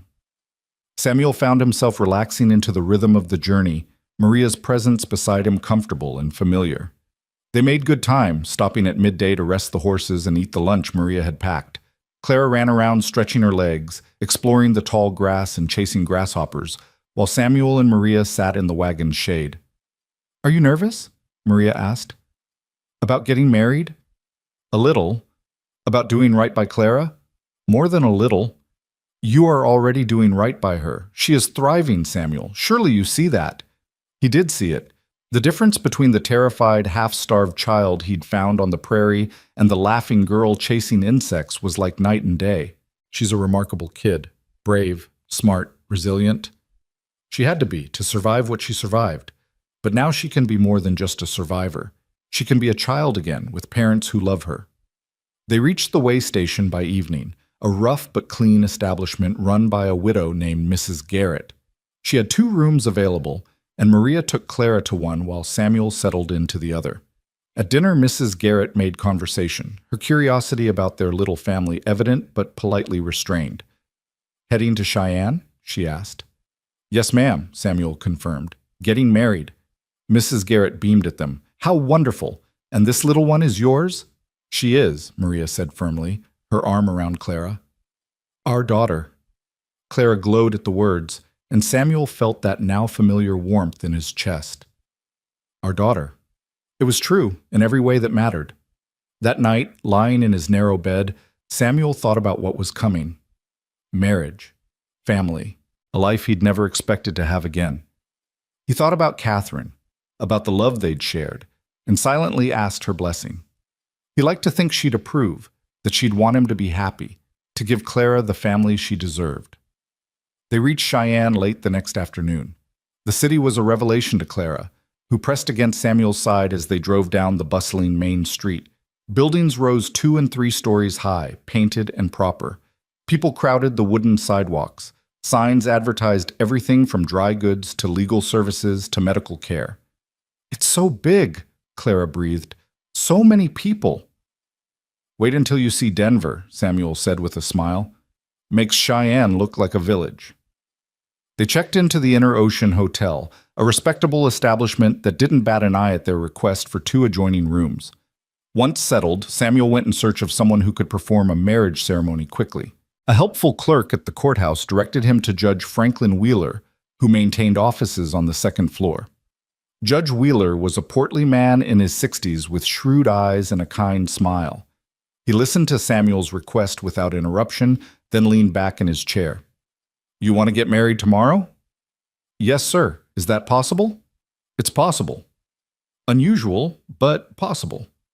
Might I ask the reason for the rush? Samuel considered lying, then decided against it. Something about Wheeler's demeanor suggested he'd appreciate honesty. I've taken in a child, Your Honor, an orphan I found abandoned on the prairie. The marshal came by, and the Children's Aid Society is interested. I told him I was engaged to be married, which makes me a more suitable guardian. Now I need to make that true before someone comes to check. Wheeler's eyebrows rose. So this is a marriage of convenience? For the child's sake? It started that way, Samuel admitted. But Maria, my intended, she's been my housekeeper for 10 years. She's a good woman, and she loves the child. We both do. This might have started as a practical arrangement, but it's more than that now. And does this woman know you're marrying her primarily to keep custody of a child? It was her idea, Your Honor. She offered herself as a solution. She loves the girl like her own. Wheeler studied him for a long moment. Mr. Holt, I've been a judge for 30 years. I've seen all kinds of marriages. Love matches that ended in murder, arranged marriages that grew into deep partnerships, everything in between. The law cares about legality, but I care about intention. Tell me true. Will you be a good husband to this woman? Will you honor and respect her? I will.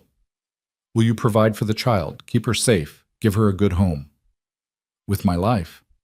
Wheeler nodded slowly. Then I'll marry you tomorrow afternoon, 2 o'clock, here in my chambers. Bring your lady and the child. And Mr. Holt, try to build something real with this woman. Life's too short for half measures. Samuel returned to the hotel feeling lighter than he had in days. He found Maria and Clara in their room, Clara wearing a new dress Maria had purchased from a shop downstairs. Look, Papa! Clara spun in a circle, the blue cotton swirling around her legs. Miss Maria bought it for tomorrow, for the wedding. You look beautiful, sweetheart. He turned to Maria. Did you get something for yourself? I have my Sunday dress. It will be fine. Humor me. Buy yourself something new, a wedding dress, or as close as you can find, please. Maria looked surprised, then pleased. You do not have to. I want to. You deserve to feel special tomorrow. After Clara was asleep that night, Samuel and Maria sat in the hotel's small lobby, sharing coffee and watching the street outside. The city was still alive with activity even after dark, saloons spilling light and noise onto the boardwalks. Are you having second thoughts? Maria asked quietly. No. Are you? No. I simply wanted to be certain you were not feeling pressured. Maria, if anything, I'm grateful. You're giving Clara security, giving us both a family. That's not nothing. It is also not a love match. I want to be clear about expectations, Samuel. I do not expect you to suddenly fall madly in love with me. But I hope we can build something good together. Partnership, respect, perhaps affection. We have affection already. The rest will come, or it won't. Either way, we'll make this work. For Clara. For Clara, Maria agreed, and perhaps in time for us too. The next morning dawned clear and beautiful. Maria disappeared early to pick up the dress she'd ordered, leaving Samuel to take Clara to breakfast. They found a small restaurant near the hotel, and Clara attacked her pancakes with enthusiasm. Papa, are you nervous about marrying Miss Maria? A little. It's a big step. But you like her, right? You're not just doing this for me? Samuel reached across to squeeze her hand. I'm doing it partly for you, yes, but also because Maria is a wonderful woman who deserves to be more than just a housekeeper. She deserves to be part of our family, official and proper. Does that make sense? Clara nodded seriously. I think so. Like how I'm your daughter because you chose me, not because we have the same blood. You're choosing Miss Maria too. Exactly right. You're a smart kid. You know that? Papa says I'm the smartest kid in Wyoming. Papa's right. They returned to the hotel to find Maria had returned, carrying a wrapped package. She shooed them out, insisting she needed time to prepare. Samuel and Clara wandered the town, stopping at a jewelry shop where Samuel purchased simple gold bands for himself and Maria, and a delicate silver locket for Clara. What's this for? Clara asked as he fastened it around her neck. Because today you officially become Clara May Holt, daughter of Samuel and Maria Holt. That's worth celebrating. Clara opened the locket to find it empty. There's no picture inside. We'll fix that. We'll get a family photograph taken, and we'll put it right there. Then you'll always have us with you, no matter what. Tears welled in Clara's eyes. Promise I'll always be yours?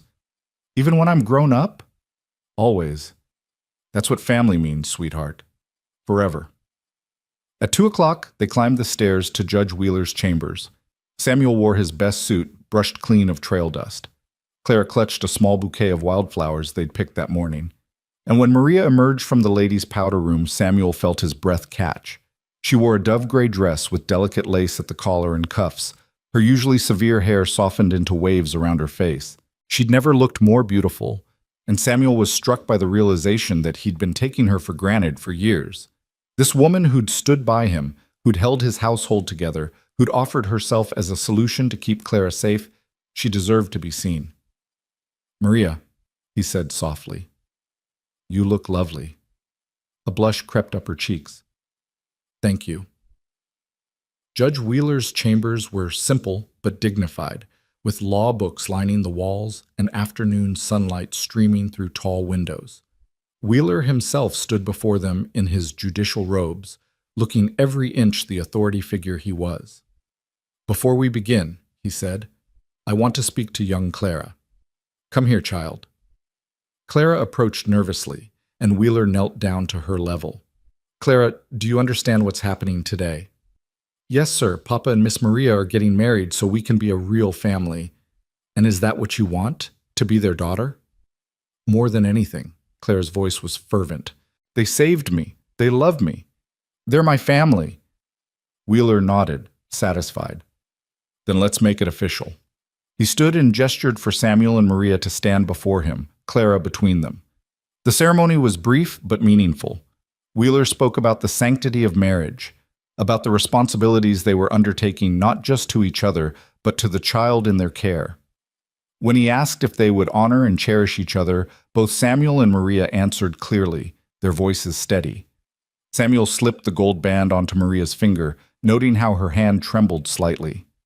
When she placed the ring on his finger in turn, their eyes met, and Samuel saw in her face not just hope, but a fierce determination. She would make this work. They both would.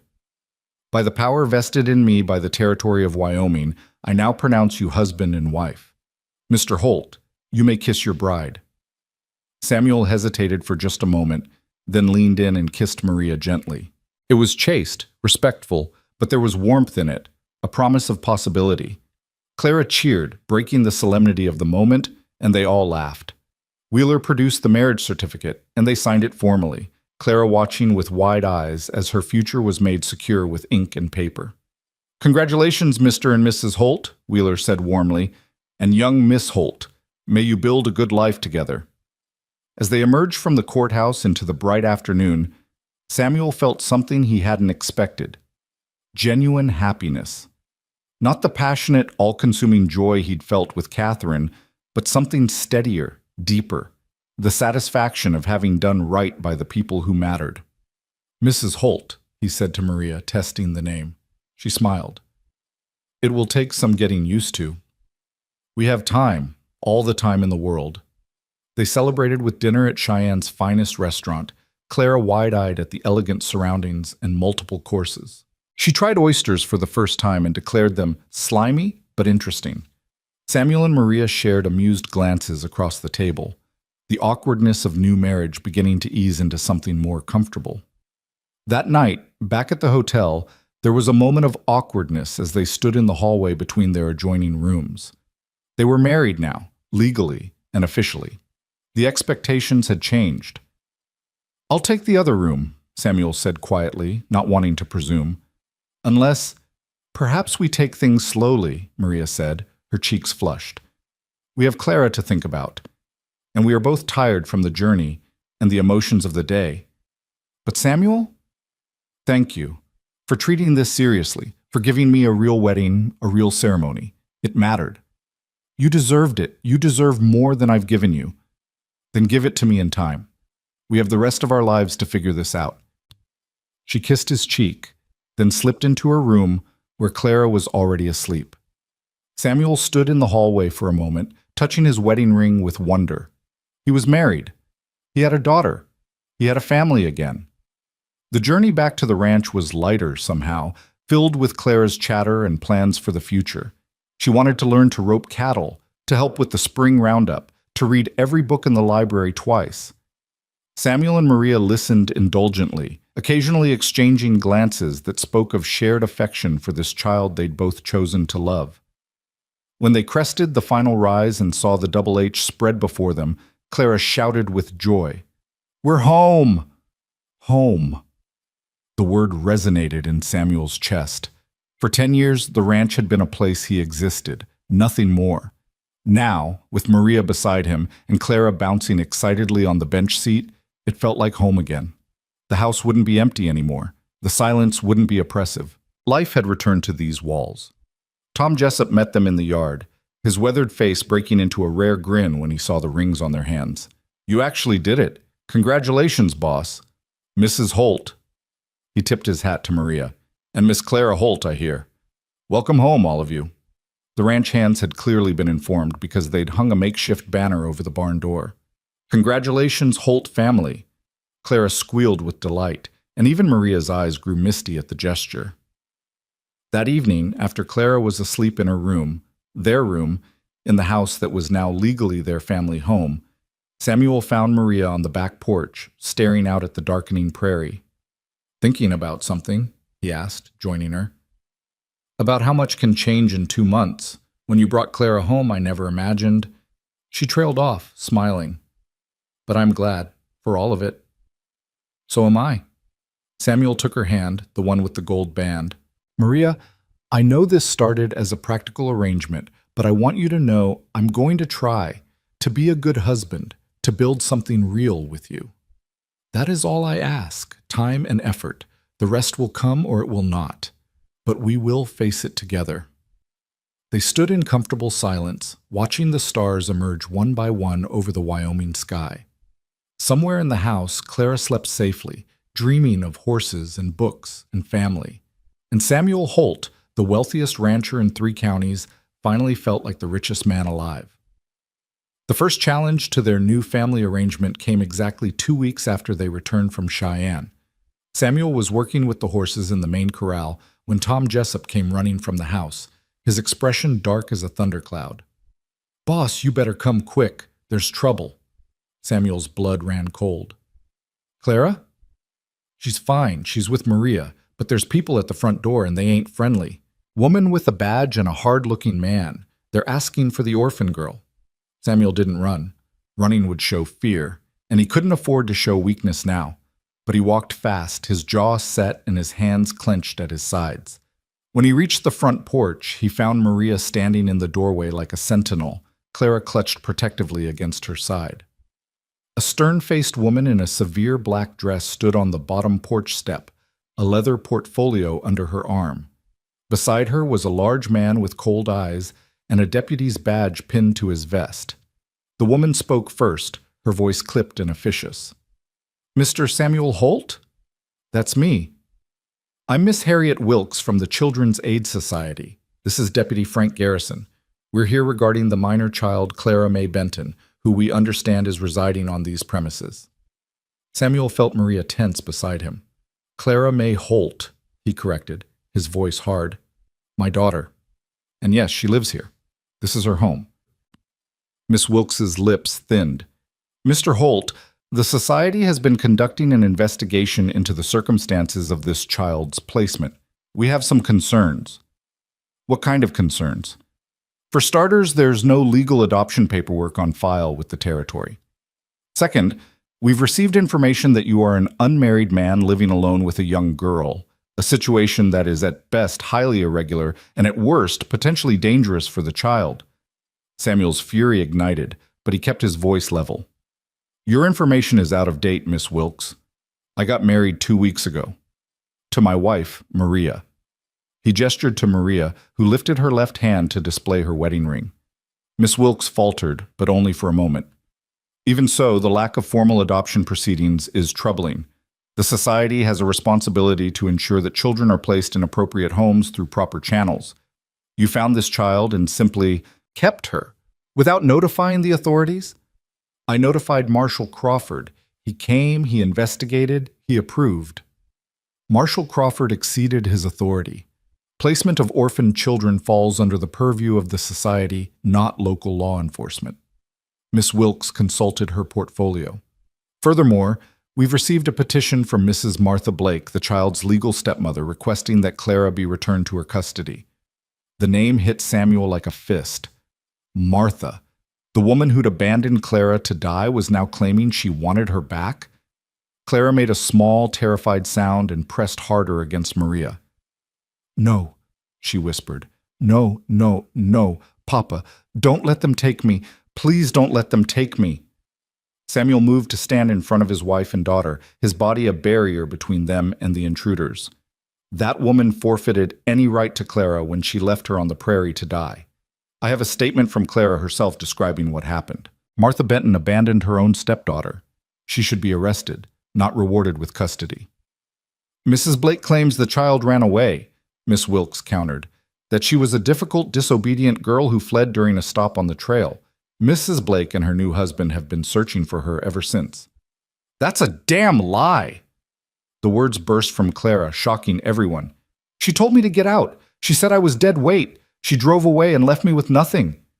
"Clara," Maria said softly, her hand on the girl's shoulder, "let Papa handle this." But Clara shook her head fiercely, tears streaming down her face.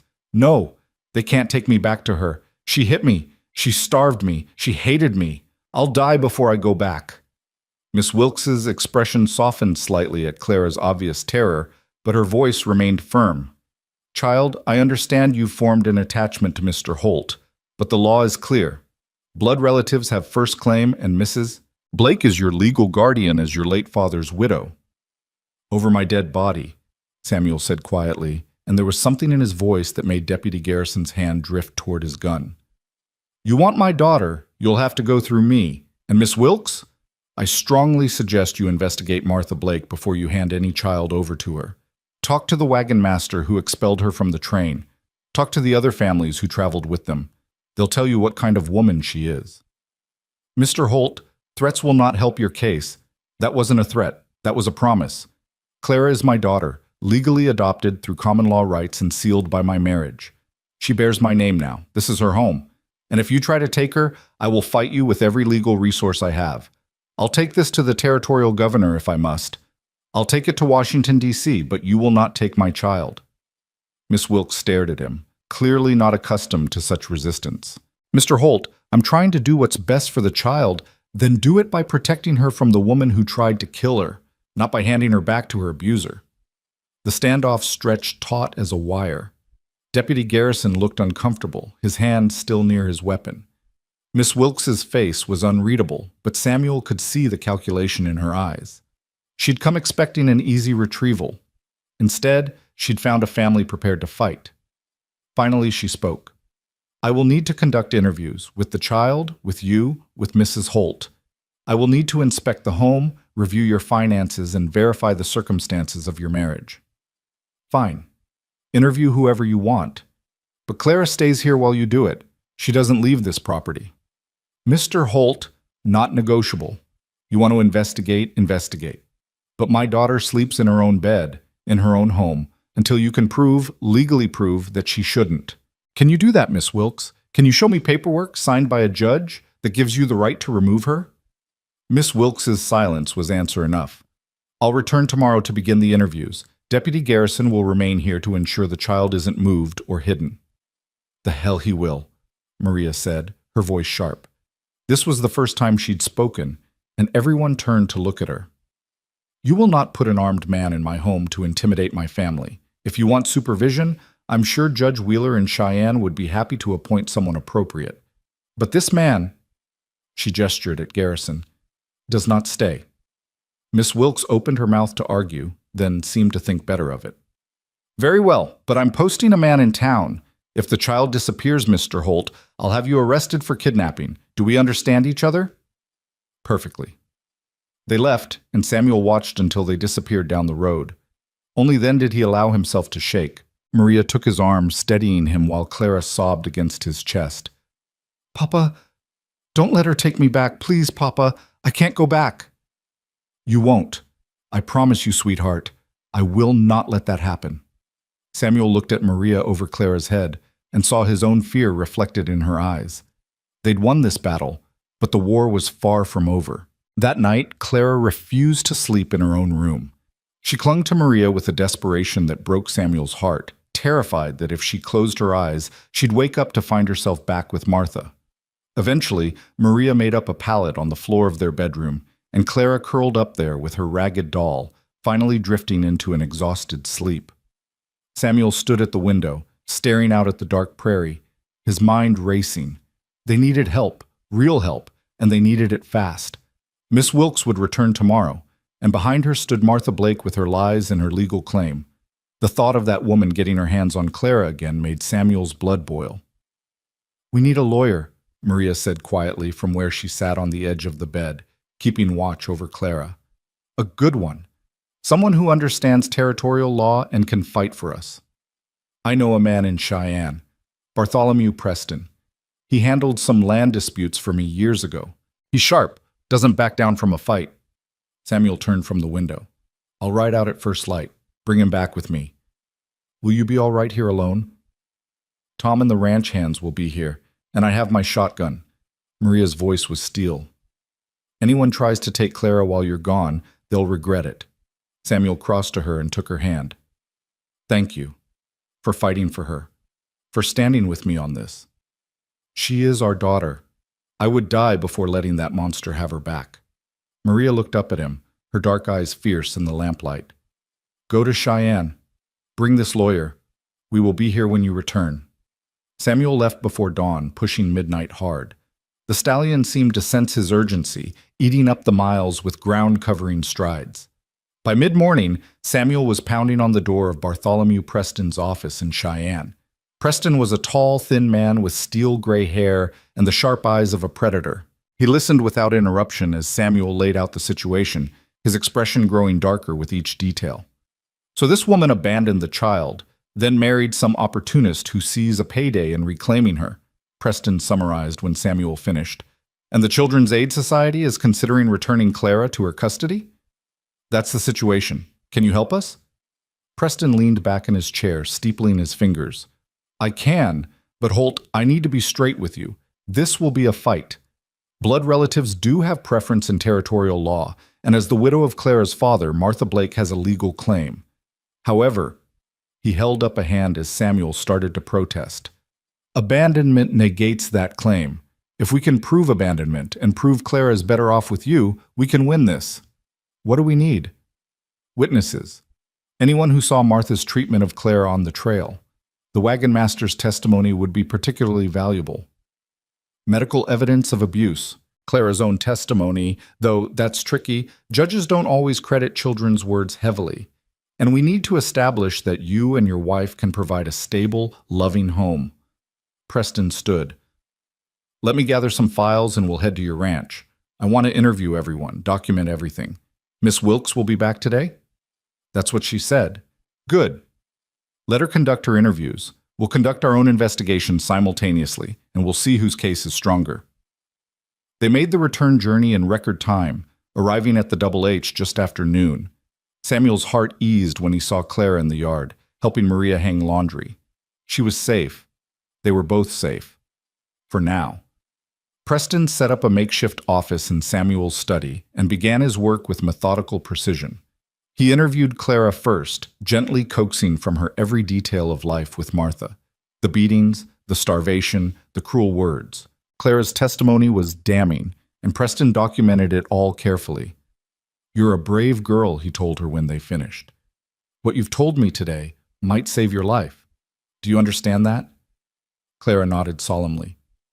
"I just want to stay with Papa and Mama Maria. They love me. They make me feel safe." Next, Preston interviewed Maria, who described Clara's condition when she'd first arrived: malnourished, bruised, traumatized. Then Samuel, who recounted finding Clara abandoned on the prairie. By the time Preston finished with the household, Miss Wilkes arrived for her own interviews, accompanied by a different deputy and looking decidedly less confident than she had the day before. "Mr. Holt, I see you've retained counsel. Miss Wilkes, this is Bartholomew Preston, my attorney. He'll be present for any interviews you conduct." Wilkes's lips pressed into a thin line, but she nodded. "Very well. Let's proceed." The interviews were tense, with Preston objecting frequently to Wilkes's more leading questions. But as the afternoon wore on, Samuel noticed something shifting in Wilkes's demeanor. The woman was smart enough to see the evidence piling up against Martha Blake's claims. Clara's terror was too real to be fabricated. The home was clearly loving and stable, and Preston's pointed questions about the society's due diligence in investigating Blake's claims made Wilkes visibly uncomfortable. "Miss Wilkes," Preston said when they finished, "I assume you've obtained statements from members of the wagon train, verified Mrs. Blake's version of events?" The society's resources are limited. Mrs. Blake provided a sworn statement. A statement contradicted by the child, by Mr. Holt, who found her abandoned, and I suspect by anyone else who was on that trail. I suggest you locate Wagon Master Horace Turnbull before proceeding further. His testimony will be crucial. Wilkes left looking troubled, promising to return in 3 days with a decision. Those 3 days felt like 3 years to Samuel. They went through the motions of daily life, ranch work, lessons, meals, but tension hung over everything like a storm cloud. On the second day, Tom Jessup rode in from town with news. "Boss, there's a couple in Medicine Bow asking questions about Clara. Man and woman. The man fits the description of Cyrus Blake that Miss Wilkes mentioned." Samuel's blood ran cold. "Martha's here?" "Looks that way, staying at the boarding house, making noise about her rights as a stepmother. Some folks are sympathetic, but Mrs. Harmon at the general store shut her down pretty quick. Told her any woman who'd abandon a child deserved to hang. Good for Mrs. Harmon." Samuel looked at Preston, who'd stayed at the ranch to prepare their case. "They'll come here eventually." "Let them," Preston said grimly. "I'd like to depose Mrs. Blake personally. Nothing like watching someone lie under oath to destroy their credibility." They didn't have to wait long. The next morning, a hired wagon rolled up the drive carrying Martha Blake, and a man Samuel assumed was her new husband, Cyrus. Martha had changed since Clara last saw her, better fed, better dressed, with the look of someone who'd come into money.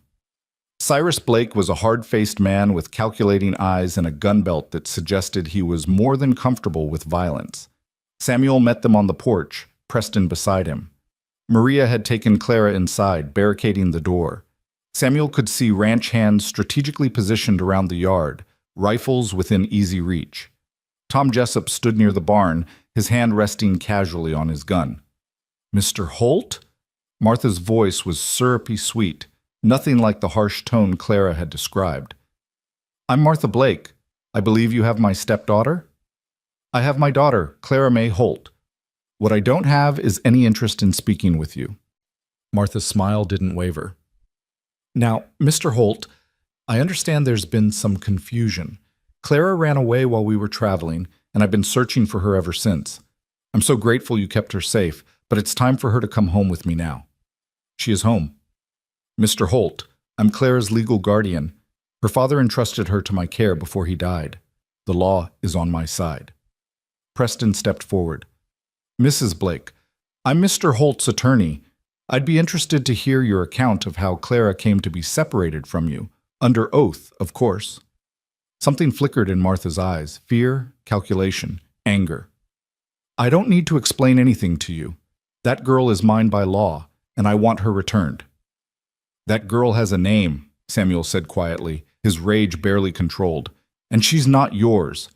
You forfeited any claim to her when you drove away and left her to die on the prairie. That's a lie. She ran off. Prove it. Provide one witness who saw her run. One piece of evidence that supports your story. Because I have plenty of evidence that proves mine. I have Clara's testimony. I have my own witness account of finding her abandoned. And I will track down every person on that wagon train who saw how you treated her." Cyrus Blake spoke for the first time, his voice a low growl. "You calling my wife a liar?" "I'm calling her a child abuser and attempted murderer. If that makes her a liar too, so be it." Cyrus's hand moved toward his gun, but suddenly the yard was full of motion. Tom and the ranch hands raised their rifles in perfect synchronization, every barrel trained on Cyrus. The man froze, his hand hovering over his weapon. "I wouldn't," Tom said conversationally. "You're outnumbered, outgunned, and on private property. Pull that weapon and you won't live to regret it." "This ain't over," Cyrus snarled. "We got legal rights." "Then pursue them legally," Preston interrupted. "Through the courts, with evidence and testimony. But if you set foot on this property again without a court order, you'll be arrested for trespassing. And if you threaten Mr. Holt or his family again, I'll personally ensure you're charged with assault. Are we clear?" Martha's composure cracked. "That girl owes me. Her father's death left me with nothing. No money, no prospects, nothing. The least she can do is earn her keep." The admission hung in the air like a death knell. Preston smiled slowly. "Thank you, Mrs. Blake. That statement will be very useful in court." Martha's face went white as she realized what she'd said. Cyrus grabbed her arm and hauled her back toward the wagon. "Shut up, woman. You've said enough." They left in a cloud of dust and fury, but Samuel knew they'd be back. People that desperate, that determined, didn't give up easily. Inside the house, Samuel found Clara pressed against Maria's side, trembling. "Is she gone?" "She's gone, sweetheart, and she won't get you, I promise." She sounded different, nicer. "But I heard what she said at the end, about me earning my keep." Clara looked up at him with ancient eyes. "She wants to use me, doesn't she? Like those kids who get sent to work in factories or farms?" Preston had followed them inside, and he knelt before Clara. "Miss Clara, that's exactly what she wants. But it's not going to happen." "What she said out there?" "That destroyed any claim she had to you. A judge will never return a child to someone who admitted they only want her for labor." "So I can stay? Really stay?" "Really stay.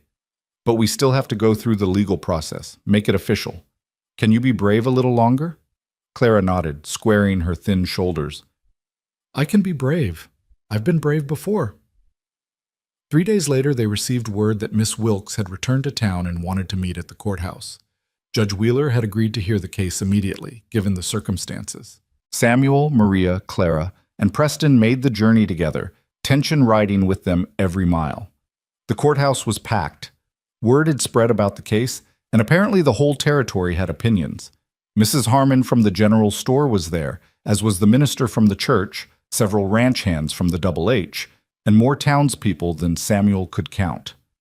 Martha and Cyrus Blake sat on one side of the courtroom, looking significantly less confident than they had at the ranch. Judge Wheeler called the court to order, his expression grave. "This is a hearing to determine custody of the minor child Clara May Benton, also known as Clara May Holt. I've reviewed the preliminary statements and evidence. Miss Wilkes, you wish to address the court?" Wilkes stood, and to Samuel's surprise, she didn't argue for Martha's claim. "Your Honor, after conducting a thorough investigation, the Children's Aid Society withdraws its support for Mrs. Blake's petition. We've obtained testimony from Wagon Master Horace Turnbull, who confirmed that Mrs. Blake claimed the child was ill, as a pretense to separate from the wagon train. We've also spoken with 3 families who traveled with them, all of whom reported witnessing Mrs. Blake's verbal and physical abuse of the child. Furthermore, Mrs. Blake's own statements to Mr. Holt and his attorney suggest her interest in the child is financial rather than maternal." Martha jumped to her feet. "That's not true. I love Clara. I've been searching for her." "Mrs. Blake, you'll have your chance to speak," Wheeler said sternly. "Sit down." Preston stood. "Your Honor, I'd like to call Clara May Holt to testify." Clara walked to the witness stand with Maria beside her for support. Preston questioned her gently, letting her tell her story in her own words. The courtroom was utterly silent as Clara described life with Martha, the beatings, the starvation, the day Martha drove away and left her on the prairie. "Clara," Preston asked softly, "if the court returned you to Mrs. Blake, what would happen?" "I'd die," Clara said simply. "Maybe not right away, but eventually. She doesn't want me. She never did. She'd work me until I broke or she'd abandon me again. I know it." "And if you stayed with Samuel and Maria Holt?" Clara's face transformed, lit from within. "Then I'd have a family. I'd have parents who love me and want me. I'd have a home where I'm safe. I'd have a future." She looked directly at Judge Wheeler. "Please, sir, please let me stay with my papa and mama. They chose me when no one else wanted me. That means something, doesn't it? Wheeler's eyes were suspiciously bright. It means everything, child. Mr. Preston, call your next witness. Samuel testified about finding Clara, about the state she was in, about the home they'd built together. Maria spoke about Clara's progress, her intelligence, her resilience. Tom Jessup described the day Clara arrived and the transformation he'd witnessed. Even Mrs. Harmon testified about seeing Clara in town, noting how healthy and happy she appeared. Finally, Preston called Martha Blake to the stand. Under oath, Martha's story fell apart. Preston picked it apart with surgical precision, highlighting contradictions, pressing on inconsistencies. When he asked directly if she'd abandoned Clara, Martha tried to maintain her lies, but her earlier admission to Samuel haunted her. Mrs. Blake, you told Mr. Holt, and I quote, "That girl owes me. The least she can do is earn her keep. Is that correct?" Martha's lawyer objected, but Preston had witnesses. Tom Jessup and 2 ranch hands had heard the statement. Martha's face flushed with anger and humiliation. I was upset. I didn't mean... You meant exactly what you said. You see Clara as a commodity, a source of labor or profit, not as a child who needs love and protection. That's not... Martha's composure shattered completely. Fine, yes, I left her. She was eating my food, using my supplies, and giving me nothing in return. Her father died and left me with nothing but debts and his brat. What was I supposed to do? The courtroom erupted. Wheeler had to bang his gavel repeatedly to restore order. Martha seemed to realize what she'd admitted and collapsed in her chair, sobbing. Cyrus Blake looked like he wanted to disappear. I've heard enough, Wheeler said when order was restored. Mrs. Blake, your admission of abandonment is appalling. You left a vulnerable child to die in the wilderness because you viewed her as a financial burden. That alone disqualifies you from custody. But your subsequent attempt to reclaim her for financial exploitation makes you unfit to be near any child, let alone one you've already abused. Your Honor, Martha's lawyer tried to intervene, but Wheeler cut him off. I'm not finished. Mr. Holt, Mrs. Holt approached the bench. Samuel and Maria stood together, Samuel's arm around his wife's waist. Wheeler looked at them thoughtfully. I've presided over a lot of custody cases in my years on the bench. I've seen children treated as property, as servants, as inconveniences. What I haven't seen often enough is what I see here. 2 people who chose a child not for what she could do for them, but simply because she needed them. You've provided Clara with a loving home, stability, education, and most importantly, safety. Your marriage may have started as a practical arrangement, but anyone with eyes can see it's become something real. You're a family in the truest sense. He picked up his gavel. Therefore, I'm terminating all parental rights of Martha Blake regarding the minor child Clara May Benton. Furthermore, I'm granting full adoption rights to Samuel and Maria Holt. Clara May Holt is legally and permanently their daughter. This decision is final and binding. The gavel came down with a crack that echoed through the courthouse. For a moment, there was absolute silence. Then the room exploded with applause and cheers.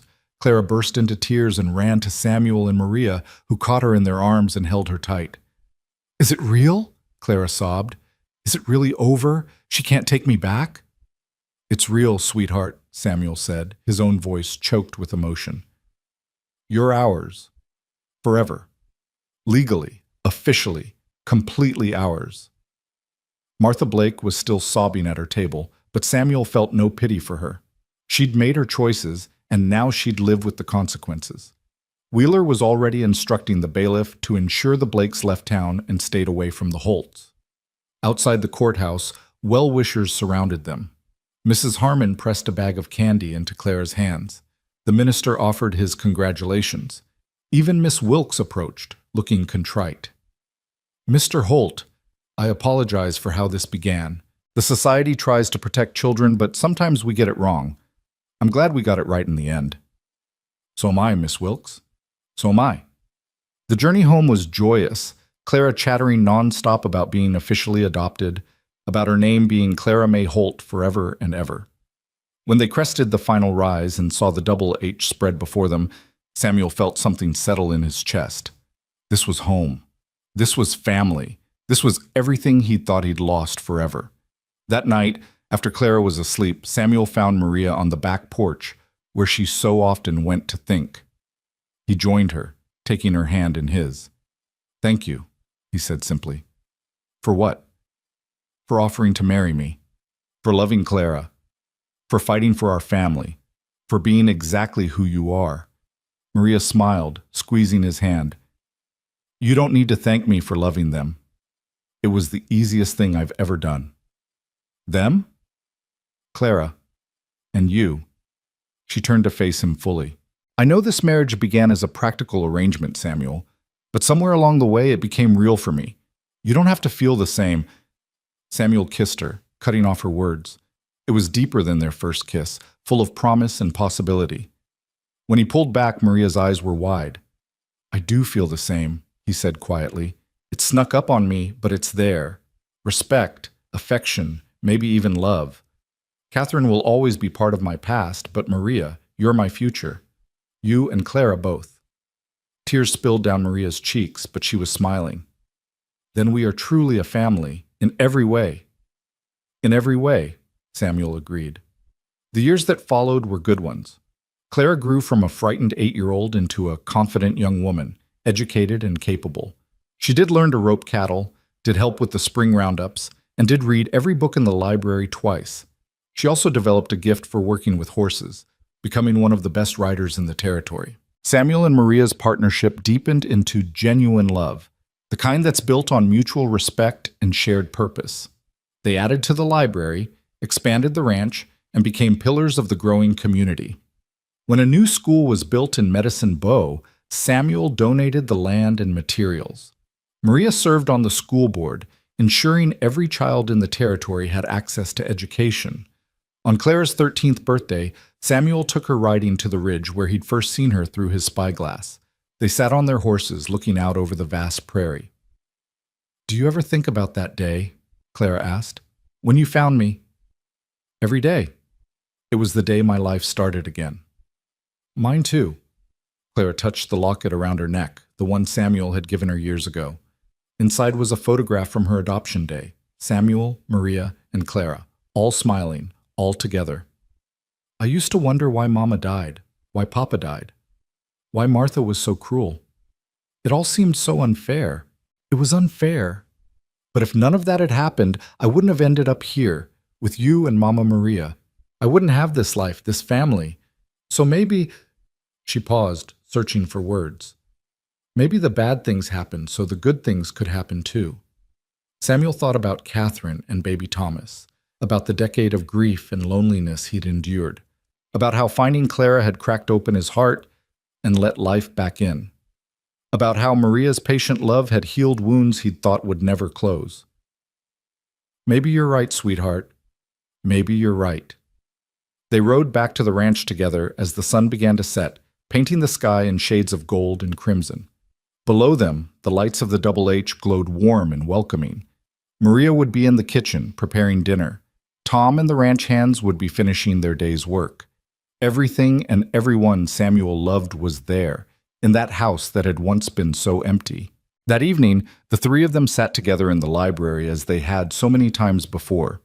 Samuel read aloud while Maria knitted and Clara curled up with her own book. It was ordinary, domestic, perfect.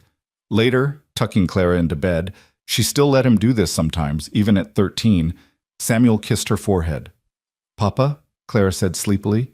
"Yes, sweetheart?" "Thank you for not riding away. That day on the prairie. Thank you for choosing me." Samuel's throat tightened. "Thank you for trusting me, for giving me the chance to be your father. You saved me just as much as I saved you."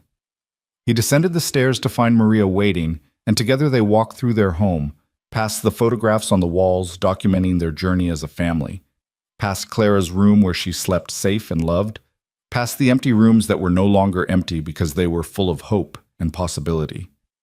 Outside, the Wyoming night stretched vast and star-filled over the prairie. Somewhere out there was the spot where Samuel had found a small girl clutching a ragged doll, abandoned and alone. That girl was gone now, replaced by a confident young woman with a future as bright as those stars. Samuel wrapped his arm around Maria's waist, and she leaned into him, comfortable and content.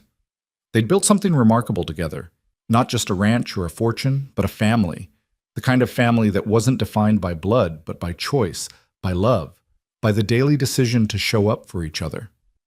Happy? Maria asked.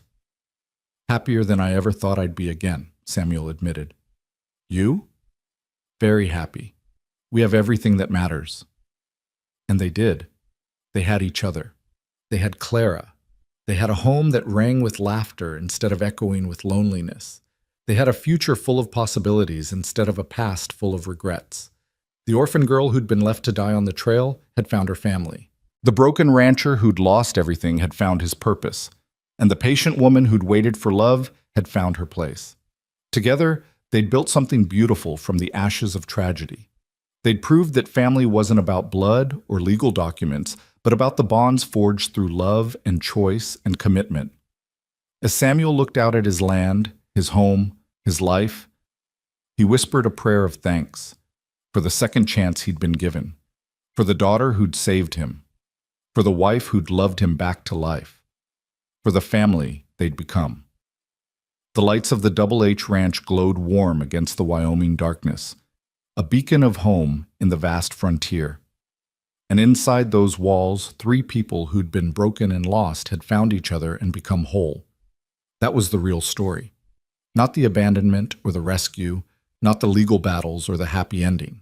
It was the story of how love transforms, how family heals, how 3 lonely souls found each other and built something that would last forever. And it was perfect.